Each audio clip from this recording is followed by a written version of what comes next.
ಸ್ನೇಹಿತರೆ, ಇವತ್ತಿನ ಕಾರ್ಯಕ್ರಮದಲ್ಲಿ ಈಗ ಮುಂದಿನ ಅಂಶ ಸಮಗ್ರ ಜೀವನ ಶೈಲಿ ನಡೆಸ್ಕೊಳ್ಳೋಣ.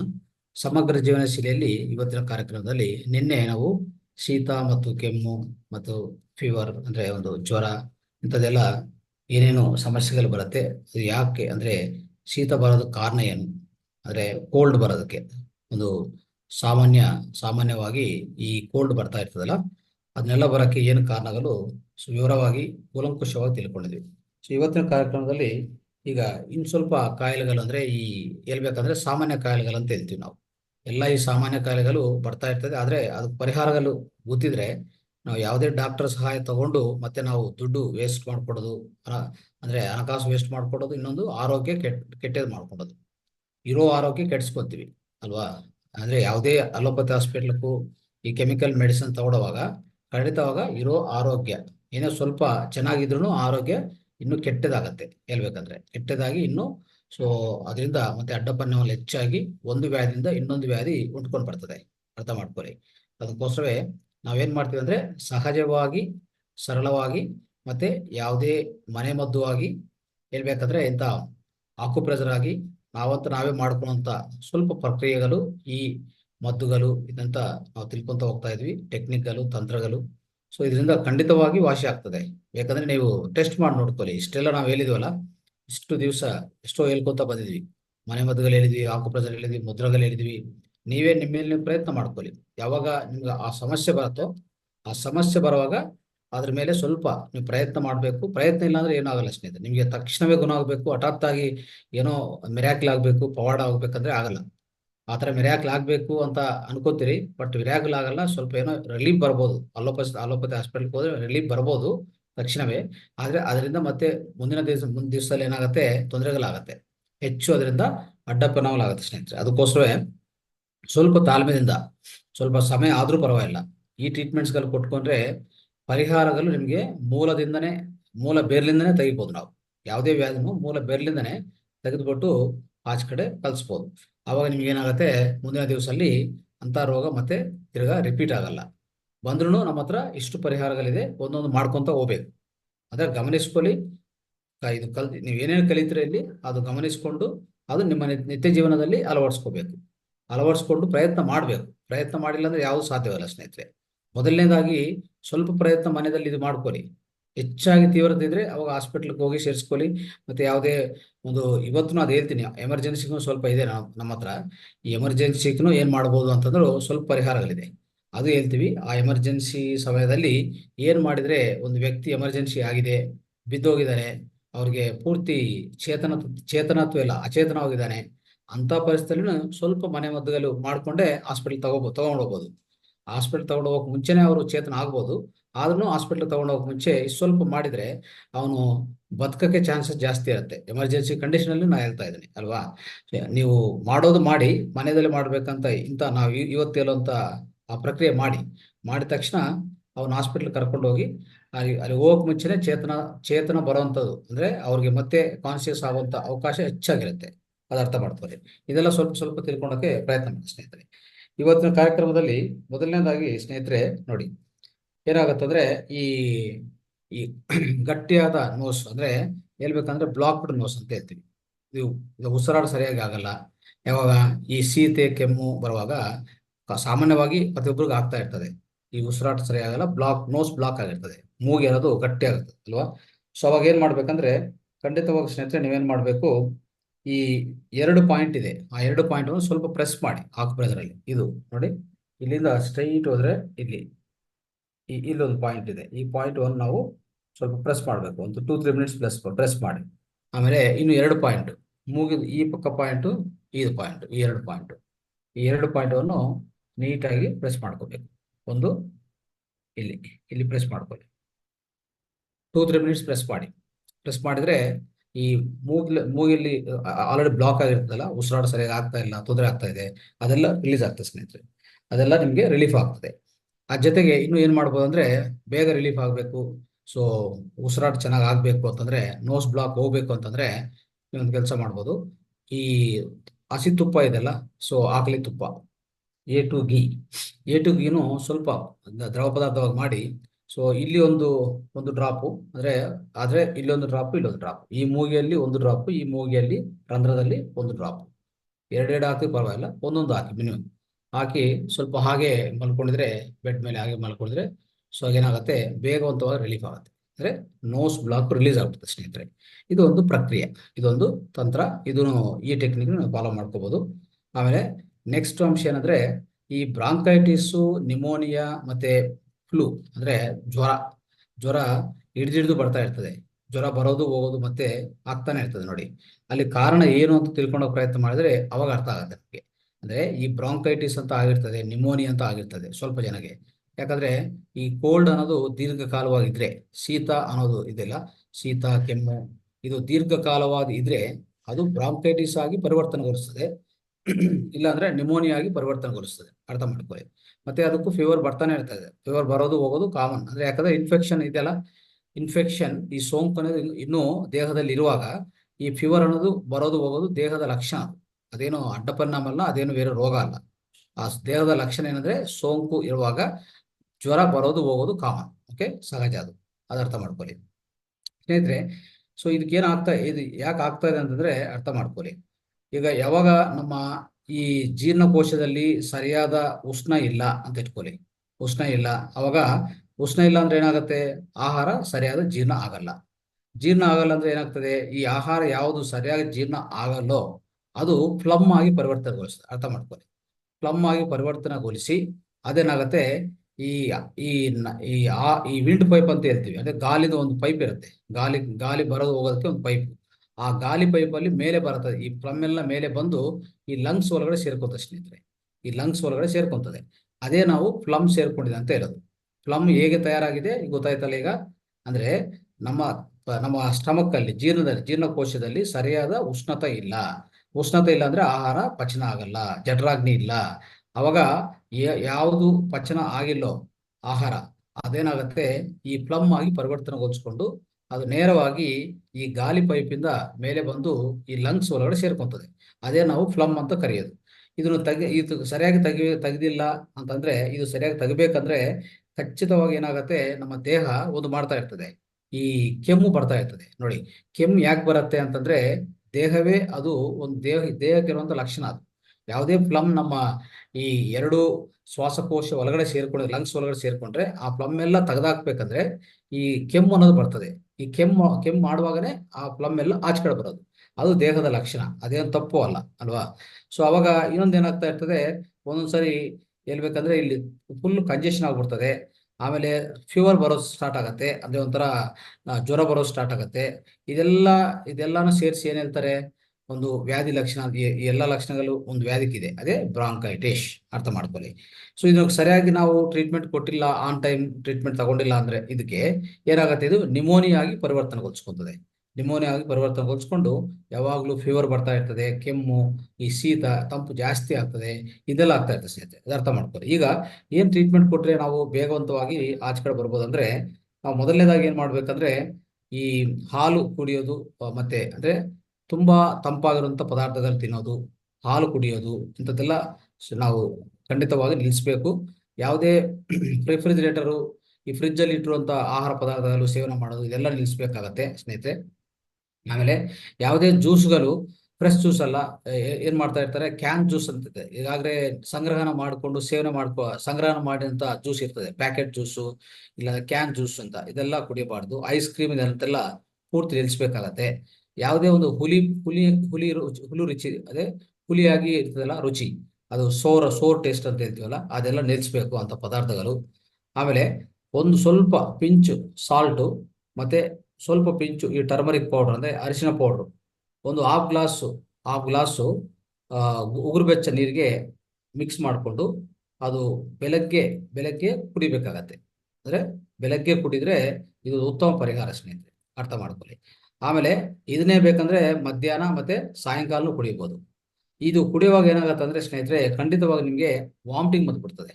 ವಾಮಿಟಿಂಗ್ ಬರುವಾಗ ಏನಾಗುತ್ತೆ ಗೊತ್ತಾ, ಒಳಗಡೆ ಇರುವಂತ ಯಾವುದೇ ಫ್ಲಮ್ ಇದೆಯೋ ಫ್ಲಮ್ ಎಲ್ಲ ಆಚೆ ಕಡೆ ಹೋಗುತ್ತೆ, ಅದು ಒಳ್ಳೇದೇ. ಅಂದ್ರೆ ಅವಾಗ ನಿಮ್ಗೆ ಈ ಪೂರ್ತಿ ಈ ಚೆಸ್ಟ್ ಅಲ್ಲಿ ಇರುವಂತ ಕಂಜೆಷನ್ ಎಲ್ಲ ಆಚೆ ಕಡೆ ಹೋಗುತ್ತೆ ಸ್ನೇಹಿತರೆ, ಅರ್ಥ ಮಾಡ್ಕೊಳ್ಳಿ. ಆಮೇಲೆ ಯಾವಾಗ ನಿಮ್ಗೆ ಹಸುವಾಗುತ್ತೋ ಅವಾಗ ಸ್ವಲ್ಪ ಲೈಟ್ ಫುಡ್, ಅಂದ್ರೆ ಹೆವಿ ಹೆವಿ ಮೀಲ್ಸ್ ತಗೋಬಾರ್ದು, ಲೈಟ್ ಮೀಲ್ಸ್ ತಗೊಳೋದು ತುಂಬಾ ಉತ್ತಮ. ಆಮೇಲೆ ಒಂದು 2 ಗ್ಲಾಸ್ ವರೆಗೂ ಈ ಚಾರ್ಜ್ಡ್ ವಾಟರ್, ಅಂದ್ರೆ ನಾವು ಈಗಾಗಲೇ ಹೇಳ್ಕೊಳ್ಳೋದಲ್ಲ, ಚಾರ್ಜ್ ವಾಟರ್ 4 ಗ್ಲಾಸಿಂದ 2 ಗ್ಲಾಸ್ ಆಗಿರ್ತದೆ ನೋಡಿ. ಆ 2 ಗ್ಲಾಸ್ ಪೂರ್ತಿ ದಿನ ಕಂಪ್ಲೀಟ್ ಮಾಡ್ಕೊಳ್ಳೋದು ಒಳ್ಳೇದು, ಉತ್ತಮ. ಆಮೇಲೆ ಈ ಸೋಲಾರ್ ಪ್ಲೆಕ್ಸಸ್ ಅಂತ ಇದೆಯಲ್ಲ, ಈಗಾಗಲೇ SP ಸೋಲಾರ್ ಪ್ಲೆಕ್ಸಸ್ 29 ಅಂತಿದೆ ನೋಡಿ, ಪಾಯಿಂಟ್ ನಂಬರ್ 29 ಹಸ್ತದಲ್ಲಿ ಕಾಣಿಸ್ತದಲ್ಲ, ಅದನ್ನು ಖಂಡಿತವಾಗಿ ಸೋಲಾರ್ ಪ್ಲೆಕ್ಸಸ್ ಚೆಕ್ ಮಾಡ್ಕೊಳ್ಳಿ. ಸೋಲಾರ್ ಪ್ಲೆಕ್ಸಸ್ ನಿರ್ಧಾರ ಮಾಡೋದು ನಿಮ್ಗೆ ಗೊತ್ತು ಹೇಗೆ ಅಂತ, ಅದನ್ನು ಮಾಡ್ಕೊಳ್ಳಿ, ಚೆಕ್ ಮಾಡ್ಕೊಳ್ಳಿ. ಅದು ಸರಿ ಇಲ್ಲ ಅಂದ್ರೆ ಸರಿಪಡಿಸ್ಕೊಳ್ಳಿ ದಯವಿಟ್ಟು, ಅದು ಒಳ್ಳೇದೇ. ಆಮೇಲೆ ಸ್ನೇಹಿತರೆ, ಇನ್ನು 2 ಇಂದ 4 ಕಪ್ಪು ಈ ಗ್ರೀನ್ ಜ್ಯೂಸ್ ಅನ್ನೋದು ಕುಡಿಯೋದು ತುಂಬಾ ಉತ್ತಮ ಸ್ನೇಹಿತರೆ. ಈ ಗ್ರೀನ್ ಜ್ಯೂಸ್ ಅನ್ನೋದು ಕುಡಿಯೋದು ಒಳ್ಳೆ ಪರಿಹಾರ ಆಗತ್ತೆ ಹೇಳ್ಬೇಕಂದ್ರೆ. ಆ ಗ್ರೀನ್ ಜ್ಯೂಸ್ ಜೊತೆಗೆ ಏನೇ ಆಡ್ ಮಾಡ್ಕೋಬಹುದು ಅಂದ್ರೆ, 1 ಟೀ ಸ್ಪೂನ್ ನಾವು ಈಗಾಗಲೇ ಅನ್ಕೊಂಡಿದ ಪ್ರಕಾರ ಒಂದು ಜಿಂಜರ್ ಪೌಡರ್, ನಿಮ್ಮ ಮನೆಯಲ್ಲಿದೆ ಜಿಂಜರ್ ಪೌಡರ್ ಸ್ವಲ್ಪ 1 ಟೀ ಸ್ಪೂನ್ ಹಾಕೊಳ್ಳಿ. 1 ಟೇಬಲ್ ಸ್ಪೂನ್ ಏನ್ ಮಾಡೋದು, ಈ ಜೇನುತುಪ್ಪ ಹಾಕೋಬಹುದು. ಈ ಮಿಶ್ರಣ ಮಾಡಿಕೊಂಡು ಗ್ರೀನ್ ಜ್ಯೂಸ್ ಜೊತೆಗೆ 1 ಸ್ಪೂನು ಜಿಂಜರ್ ಪೌಡರ್, 1 ಸ್ಪೂನು ಈ ಜೇನುತುಪ್ಪ, ಇದು ಮಿಶ್ರಣ ಮಾಡ್ಕೊಂಡು ಬೆರೆಸ್ಕೊಂಡು ಇದು ಕುಡಿದಿದ್ರೆ, ಗ್ರೀನ್ ಜ್ಯೂಸ್ ಕುಡಿದ್ರೆ ನಿಮ್ಗೆ ಒಳ್ಳೆ ಪರಿಹಾರ. ಯಾವುದಕ್ಕೆ? ಈ ಬ್ರಾಂಕೈಟಿಸ್ ಅಂತ ವ್ಯಾಧಿಗೆ. ಆಮೇಲೆ ನಮ್ಮ ದೇಹ ಒಳಗಡೆ ಅಂದ್ರೆ ಈ ದೊಡ್ಡ ಕರ್ಲು ಒಳಗಡೆ ಅಲ್ಲೆಲ್ಲ ಯಾವುದೇ ಹುಳಗಳಿದ್ರೆ, ವಾಮ್ಸ್ ಇದ್ರೆ ಅದನ್ನು ತೆಗೆದಾಕ್ಬೇಕತ್ತೆ. ಅದು ತೆಗೆದಾಕ್ಬೇಕಂದ್ರೆ ಅದಕ್ಕೂ ಈ ಹೋಮಿಯೋಪತಿಯಲ್ಲಿ ಒಂದು ಒಳ್ಳೆ ಮೆಡಿಸಿನ್ ಇದೆ ಸ್ನೇಹಿತರೆ. ಅದು ಬೆಳಗ್ಗೆ ಸಾಯಂಕಾಲ ನೀವು 4 ಪಿಲ್ಸ್, ಅಂದ್ರೆ ಒಂದು ವಾರ ತಗೊಳ್ಳಿ, 1 ವಾರಕ್ಕೆ 1 ಸರಿ ತಗೋಬಹುದು, ಇಲ್ಲಾಂದ್ರೆ 2 ಸರಿ ತಗೊಳ್ಳಿ, ವಾರಕ್ಕೆ 2 ಸರಿ ತಗೊಳ್ಳಿ, ಪರವಾಗಿಲ್ಲ. ಈ ನಕ್ಸ್ವಾಮಿಕಾ 200 ನೋಟ್ ಮಾಡ್ಕೊಳ್ಳಿ. ನಕ್ಸ್ವಾಮಿಕಾ 200 ಏನ್ ಮಾಡ್ಬೇಕಂದ್ರೆ 4 ಪಿಲ್ಸ್ ತಗೋಬೇಕು. ವಾರಕ್ಕೆ ದಿನಕ್ಕೆ 2 ಸರಿ, ದಿನಕ್ಕೆ 2 ಸರಿ ತಗೊಳ್ಳಿ, ಆದ್ರೆ ವಾರಕ್ಕೆ 1 ಸರಿ, ದಿನಕ್ಕೆ 2 ಸರಿ, ಅದನ್ನು ವಾರಕ್ಕೆ 1 ಸರಿ ತಗೊಳ್ಳಿ ಸಾಕು. ಓಕೆ, ತಗೊಂಡಿದ್ರೆ ಅಂದ್ರೆ ಮಾರ್ನಿಂಗ್ ಈವ್ನಿಂಗ್, ಬೆಳಗ್ಗೆ ಸಾಯಂಕಾಲ, ಬೆಳಗ್ಗೆನೂ 4 ಪಿಲ್ಸು, ಸಾಯಂಕಾಲ 4 ಪಿಲ್ಸು, ಆ ಥರ 2 ದಿವಸ 1 ವಾರದಲ್ಲಿ ತಗೊಂಡ್ರೆ ಸಾಕು. ಸೊ ಆಮೇಲೆ ಹೆವಿ ಕಂಜೆಷನ್ ಇದೆ ಅಂತ ಇಟ್ಕೊಳ್ಳಿ ಸ್ನೇಹಿತರೆ. ಈ ಚೆಸ್ಟ್ ಭಾಗದಲ್ಲಿ ಹೆವಿ ಕಂಜೆಷನ್ ಇದ್ರೆ ಏನ್ ಮಾಡ್ಬೇಕಂದ್ರೆ, ನಾವು ಈ ಚೆಸ್ಟ್ ಮುಂಭಾಗ ಹಿಂಭಾಗ, ಓಕೆ, ಒಂದು ರೆಡ್ ಲೈಟ್ ಫೋಕಸ್ ಮಾಡಿಸಿ. ರೆಡ್ ಲೈಟ್ ಅಂದ್ರೆ ಬೇರ್ ಬಾಡಿಯಲ್ಲಿ, ಅಂದ್ರೆ ಈ ಸರ್ಟ್ ಗಿಟ್ಟು ತೆಗೆದು ಆ ಬೇರ್ ಬಾಡಿಯಲ್ಲಿ ಚೆಸ್ಟ್ ಮುಂಭಾಗ, ಚೆಸ್ಟ್ ಹಿಂಭಾಗ ಏನ್ ಮಾಡ್ಬೇಕು, ಈ ರೆಡ್ ಲೈಟ್ ಫೋಕಸ್ ಮಾಡಿಸಿ. ಅವಾಗ ಈ ಕಂಜೆಷನ್ ಅನ್ನೋದು ಬೇಗವಂತವಾಗಿ ಗುಣ ಆಗುತ್ತೆ ಸ್ನೇಹಿತರೆ. ಅದಕ್ಕೊಂದು ಒಳ್ಳೆ ಗುಣ ಇದೆ, ಅರ್ಥ ಮಾಡ್ಕೊಳ್ಳಿ. ಸೊ ಈ ತರ ಮಾಡ್ಕೊಳ್ಳಿ, ಇದು ಅದ್ಭುತವಾದ ಫಲಿತ ನಿಮ್ಗೆ ಕೊಡುತ್ತೆ ಸ್ನೇಹಿತರೆ, ಅರ್ಥ ಮಾಡ್ಕೊಳ್ಳಿ. ಇದೊಂದು ಪರಿಹಾರ. ಸೊ ಈ ತರ ಪರಿಹಾರಗಳು ಮಾಡ್ಕೊಂಡ್ರೆ ನಮ್ಗೆ ಈ ಬ್ರಾಂಕೈಟಿಸ್ ಅಂತ ವ್ಯಾಧಿ ನಾವು ಗುಣಪಡಿಸ್ಕೋಬಹುದು, ಅದು ಅರ್ಥ ಮಾಡ್ಕೊಳ್ಳಿ. ಆಮೇಲೆ ಯಾವುದೇ ಈ ಜ್ವರಗಳು ಬರ್ತಾ ಇರ್ತದೆ. ಸೊ ವಿಧ ಜ್ವರ, ಅದೇ ಜ್ವರ ಬರೋದಕ್ಕೂ ಕಾರಣಗಳು ಈಗಾಗಲೇ ಹೇಳ್ಕೊಂಡಿದ್ವಿ. ಸೋಂಕಿದ್ರೆ ಖಂಡಿತವಾಗಿ ಜ್ವರ ಅನ್ನೋದು ಬಾಡಿ ಲಕ್ಷಣ, ದೇಹದ ಲಕ್ಷಣ ಖಂಡಿತವಾಗಿ ಬರುತ್ತೆ. ಆದ್ರೆ ಈ ಜ್ವರ ಅನ್ನೋದು ಗುಣಪಡಿಸ್ಕೋಬೇಕಂದ್ರೆ, ಈ ಟೈಫಾಯ್ಡ್ ಜ್ವರ ಬಿಟ್ಟು ಮಿಕ್ಕಿದೆಲ್ಲ ಹೇಳ್ತಾ ಇದ್ದೀನಿ ನಾನು. ಟೈಫಾಯ್ಡ್ ಜ್ವರ ಮಾತ್ರ ಇದು ಎಕ್ಸೆಪ್ಷನ್, ಅದು ಸಪರೇಟ್ ಆಗಿ ಡೀಲ್ ಮಾಡ್ಕೋಬೇಕು ನಾವು, ಅಂದ್ರೆ ಸಪರೇಟ್ ಆಗಿ ಟ್ರೀಟ್ಮೆಂಟ್ ತಗೋಬೇಕು. ಮಿಕ್ಕಿದಕ್ಕೆಲ್ಲ ನಾನು ಹೇಳೋದು ಸ್ವಲ್ಪ ನೀವು ಗಮನಿಸಿಕೊಂಡು ಇದು ಪ್ರಾಕ್ಟೀಸ್ ಮಾಡಿ, ಖಂಡಿತವಾಗಿ ಜ್ವರನು ಬೇಗವಂತ ಗುಣ ಮಾಡ್ಕೋಬಹುದು. ನೋಡಿ ಏನ್ ಮಾಡ್ಬೇಕಂದ್ರೆ, ಈ ಪಾಯಿಂಟ್ ನಂಬರ್ಸು ನಮ್ಮ ಹಸ್ತದಲ್ಲಿರುವಂತ 2 ಹಸ್ತದಲ್ಲಿರುವಂತ ಪಾಯಿಂಟ್ ನಂಬರ್ಸು 1 to 7 ಮತ್ತೆ 34. ಅದಕ್ಕೇನ್ ಮಾಡ್ಬೇಕಂದ್ರೆ, ಈ ಕ್ಲಾತ್ ಪಿನ್ಸ್ ಅಂತ ಇರ್ತದೆ ಸ್ನೇಹಿತರೆ. ಕ್ಲಾತ್ ಪಿನ್ಸ್ ಅಂದ್ರೆ ಈಗ ನಾವು ಬಟ್ಟೆ ಒಣ ಮಾಡಕ್ ಏನ್ ಮಾಡ್ತೀವಿ, ಬಟ್ಟೆ ಡ್ರೈ ಮಾಡಕ್ ಏನ್ ಮಾಡ್ತೀವಿ, ಇಲ್ಲಿ ಅಂತದೊಂದು ಕ್ಲಾತ್ ಪಿನ್ ಇರುತ್ತಲ್ಲ, ಆ ಪಿನ್ ಏನ್ ಮಾಡ್ಬೇಕಂದ್ರೆ ಖಂಡಿತವಾಗಿ ಈ ಪಾಯಿಂಟ್ಸ್ ಎಲ್ಲಿದೋ ಅಲ್ಲಿ ಸ್ವಲ್ಪ ಇಡಬೇಕಾಗತ್ತೆ. ನೋಡಿ ಈ ಪಾಯಿಂಟ್ಸ್ ಹೇಳ್ಬೇಕಾದ್ರೆ ಇಲ್ಲಿರುತ್ತೆ, ಇಲ್ಲಿಂದ ಇಲ್ಲಿವರೆಗೂ ಎಲ್ಲಾ ಪಾಯಿಂಟ್ಸ್ 1 to 7 ಇಲ್ಲಿವರೆಗೂ ಇರುತ್ತೆ. 1 to 7 ಎಲ್ಲಿರ್ತದೆ, ಇಲ್ಲಿಂದ ಇಲ್ಲಿವರೆಗೂ. ಅದೊಂದು ಕ್ಲಿಪ್ ಹಾಕ್ಬಿಡಿ, ಈ ತರ ಕ್ಲಿಪ್ ಹಾಕಿ ಅಷ್ಟೇ. ಈ ತರ ಕ್ಲಿಪ್ ಹಾಕಿ ಹಾಗೆ ಒಂದು 5 ಮಿನಿಟ್ಸ್ ಇಟ್ಬಿಡಿ. ಓಕೆ, ಈ ತರ ಹಾಕಿ. ಆಮೇಲೆ ಇನ್ನೊಂದು ಪಾಯಿಂಟು 34 ಪಾಯಿಂಟ್, ಅದನ್ನು ಇಷ್ಟು ಈ ತರ ಹಾಕಿ ಕ್ಲಿಪ್, ಅಂದ್ರೆ ಈ ತರ ಒಂದು ಕ್ಲಿಪ್ ಹಾಕಿ, ಮತ್ತೆ ಈ ತರ ಒಂದು ಕ್ಲಿಪ್ ಹಾಕಿ, 2 ಕ್ಲಿಪ್ ಹಾಕಿ ಹಾಗೆ ಒಂದು 5 ಮಿನಿಟ್ಸ್ ಇಟ್ಬಿಡಿ. 5 ಮಿನಿಟ್ಸ್ ಇಟ್ಬಿಡಿ. ಆಮೇಲೆ ಇದೇನ್ ಮಾಡ್ಬೇಕಂದ್ರೆ 5 ಮಿನಿಟ್ಸ್ ಇಟ್ಟಿದ ಮೇಲೆ ತೆಗಿಬೇಕು. ಓಕೆ, ಒಂದು 15 ನಿಮಿಷ ಮತ್ತೆ ಗ್ಯಾಪ್ ಕೊಟ್ಟು ಮತ್ತೆ ಹಾಕಿ, ಮತ್ತೆ ಒಂದು 5 ಮಿನಿಟ್ಸ್ ಇಡಿ. ಈ ತರ ಜ್ವರ ಕಡಿಮೆ ಆಗೋವರೆಗೂ ಇಟ್ಕೊಳ್ಳಿ. ಅವಾಗ ಜ್ವರ ಖಂಡಿತವಾಗಿ ಕಡಿಮೆ ಆಗ್ತದೆ. ಅದ್ಭುತವಾಗಿ ಇದು ಕೆಲಸ ಮಾಡುತ್ತೆ. ಸೊ ಈ ತರ ಒಂದು 15 ನಿಮಿಷದಿಂದ 30 ನಿಮಿಷದಲ್ಲೇ ಜ್ವರ ಕಡಿಮೆ ಆಗತ್ತೆ ಹೇಳ್ಬೇಕಂದ್ರೆ. ಅದ್ಭುತವಾದ ಪ್ರಕ್ರಿಯೆ ಅದು. ಓಕೆ, ಮತ್ತೆ ಈ ಮಲೇರಿಯಾ ಫೀವರ್ ಬಂದಂತ ಇಟ್ಕೊಳ್ಳಿ ಸ್ನೇಹಿತರೆ. ಅವಾಗ ಏನ್ ಮಾಡ್ಬೇಕಂದ್ರೆ, ನಾವು ಈ 37ನೇ ಪಾಯಿಂಟ್ ಒತ್ತಡ ಕೊಡ್ಬೇಕು. ಅಂದ್ರೆ ಈಗ ಮಾಡಿರುವಂತ ಪ್ರಕ್ರಿಯೆ ಪ್ಲಸ್ 37ನೇ ಪಾಯಿಂಟ್ ಪ್ರೆಸ್ ಮಾಡ್ಕೊಳ್ಳಿ. 37ನೇ ಪಾಯಿಂಟ್ ನಮ್ಮ ಹಸ್ತದಲ್ಲಿ. ಆಮೇಲೆ 1 teaspoon Sudarshan churna Ayurveda store ಸಿಗುತ್ತೆ. ಅದಕ್ಕೆ ಈ ಆಯುರ್ವೇದ ಸ್ಟೋರ್ ಅಲ್ಲಿ ಸಿಗುವಂತ ಸುದರ್ಶನ ಚೂರ್ಣ ಅಂತ ಸಿಗತ್ತೆ. ಅದನ್ನು 1 ಟೀ ಸ್ಪೂನು ಬೆಳಗ್ಗೆ ಈವ್ನಿಂಗು ಅಂದ್ರೆ ಬೆಳಗ್ಗೆ ಸಾಯಂಕಾಲ ಸೇವನೆ ಮಾಡೋದು ಒಳ್ಳೇದು. ಯಾವುದಕ್ಕೆ? ಮಲೇರಿಯಾ ಫೀವರ್ ಗುಣ ಮಾಡ್ಕೋಬೇಕಂದ್ರೆ ಅದು ಅರ್ಥ ಮಾಡ್ಕೊಳ್ಳಿ. ಆಮೇಲೆ ಆ ಜೊತೆಗೆ ಯಾವುದೇ ಫೀವರ್ ಇರಲಿ ಏನ್ ಮಾಡ್ಬೇಕು ನಾವು? ಉಗುರು ಬೆಚ್ಚ ನೀರು ಒಂದು ಹಾಫ್ ಗ್ಲಾಸು ಪ್ರತಿಯೊಂದು ಅರ್ಧ ಗಂಟೆಗೆ ಒಂದ್ಸರಿ ಒಂದು ಹಾಫ್ ಗ್ಲಾಸು ಉಗುರು ಬೆಚ್ಚ ನೀರು ಕುಡಿತಾನೆ ಇರಬೇಕು. ಸೊ ಇದು ಇನ್ನೂ ಸಾಧ್ಯವಾದ್ರೆ ಚಾರ್ಜ್ ವಾಟರ್ ಕುಡಿ. ಚಾರ್ಜ್ ವಾಟರ್ ಇನ್ನೂ ಒಳ್ಳೆಯದು. ಚಾರ್ಜ್ ವಾಟರ್ ಇಲ್ಲ ಅಂದ್ರೆ ಅಟ್ಲೀಸ್ಟ್ ಏನ್ ಮಾಡಬೇಕು? ಈ ಉಗುರು ಬೆಚ್ಚ ನೀರು ಅರ್ಧ ಗಂಟೆಗೊಂದು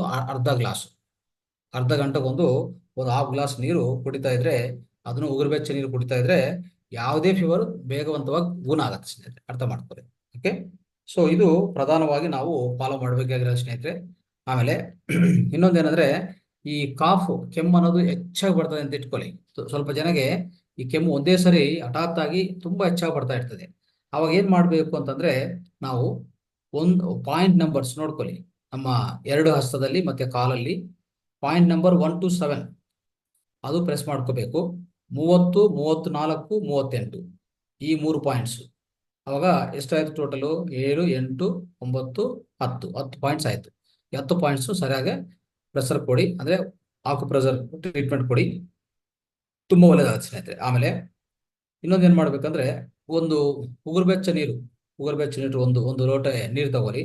ಅದಕ್ಕೂ ಏನ್ ಮಾಡ್ಬೇಕು? ಶುಂಠಿ ಮತ್ತೆ ಈ ಅರಿಶಿನ ಪೌಡರ್, ಸ್ವಲ್ಪ ಸಾಲ್ಟ್ ಆಡ್ ಮಾಡಿಕೊಂಡು ಅದನ್ನು ಕುಡಿಬೇಕು ಸ್ನೇಹಿತರೆ.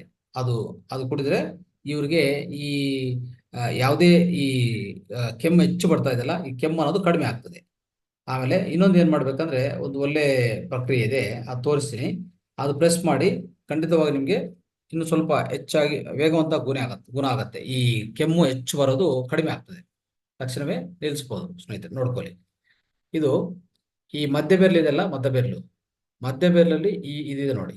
ಈ ಮೊದಲನೇ ಗಂಟಿಗೆ ಇದೆಲ್ಲ, ಮೊದಲನೇ ಗಂಟಿಗೆ ಅಂದ್ರೆ ಇದು ಅಲ್ವಾ? ಅದನ್ನು ಮುಂಭಾಗ ಅಲ್ಲ, ಹಿಂಭಾಗ ಕೊಡ್ಬೇಕು ಟ್ರೀಟ್ಮೆಂಟು. ಇಲ್ಲಿ ಪ್ರೆಸ್ ಮಾಡ್ಬೇಕು. ಇಲ್ಲಿ ನೋಡ್ಕೊಳ್ಳಿ, ಈ ಮೊದಲನೇ ಗಂಟಿದೆಲ್ಲ, ಆ ಗಂಟಲ್ಲಿ ಇಲ್ಲಿ ಪ್ರೆಷರ್ ಕೊಡಿ. ಆಕ್ಯುಪ್ರೆಷರ್ ಟ್ರೀಟ್ಮೆಂಟ್ ಕೊಟ್ಕೊಳ್ಳಿ ಬ್ಯಾಕ್ ಸೈಡ್. ಮೊದಲನೇ ಗಂಟದಲ್ಲಿ ಕೊಟ್ರೆ ಆ ಕೆಮ್ಮು ಹೆಚ್ಚು ಬರೋದನ್ನು ಸ್ಟಾಪ್ ಆಗುತ್ತೆ ಸ್ನೇಹಿತರೆ. ಇದು ತುಂಬಾ ಉತ್ತಮ ಟ್ರೀಟ್ಮೆಂಟ್, ಯಾವುದಕ್ಕೆ? ಹೆಚ್ಚು ಕೆಮ್ಮು ಬರ್ತಾ ಇದ್ರೆ. ಆಮೇಲೆ ಸೋಲಾರ್ ಪ್ಲೆಕ್ಸಸ್ ಅಂತ ನಿಮ್ಗೆ ಗೊತ್ತಲ್ಲ? ಸೋಲಾರ್ ಪ್ಲೆಕ್ಸ್ ಅನ್ನು ಕರೆಕ್ಟ್ ಮಾಡ್ಕೊಳ್ಳಿ. ಒಂದ್ಸರಿ ಸೋಲಾರ್ ಪ್ಲೆಕ್ಸಸ್ ಚೆಕ್ ಮಾಡ್ಕೊಳ್ಳಿ. ಅದೇನಾದ್ರೂ ಅದರಲ್ಲಿ ಅಸ್ತವ್ಯಸ್ತ ಆಗಿ ಮತ್ತೆ ಸ್ವಲ್ಪ ಅಸಮತೋಲ್ಯ ಆಗಿ ಇದ್ರೆ, ಸೋಲಾರ್ ಪ್ಲೆಕ್ಸಸ್ ಅನ್ನೋದು ಇಂಬ್ಯಾಲೆನ್ಸ್ ಆಗಿದ್ರೆ ಅದನ್ನು ಸರಿಪಡಿಸ್ಕೊಳ್ಳಿ, ಅದು ಕರೆಕ್ಟ್ ಮಾಡ್ಕೊಳ್ಳಿ. ಅದು ತುಂಬಾ ಉತ್ತಮ. ಯಾವುದಕ್ಕೆ? ಹೆಚ್ಚು ಈ ಕೆಮ್ಮು ಬರುವಂತವ್ರಿಗೆ ಗುಣ ಆಗುತ್ತೆ ಸ್ನೇಹಿತರೆ, ಬೇಗವಂತವಾಗಿ. ಆಮೇಲೆ ಈ ಸೈನಸ್ ಅನ್ನೋದು ನಾನು ಈಗಾಗಲೇ ಹೇಳಿದ್ದೀನಿ, ಸೈನಸ್ ಹೇಗೆ ಟ್ರೀಟ್ ಮಾಡೋದು ಅಂತ ಇಂದಿನ ತರಗತಿಯಲ್ಲಿ ಹೇಳಿದ್ದೀನಿ.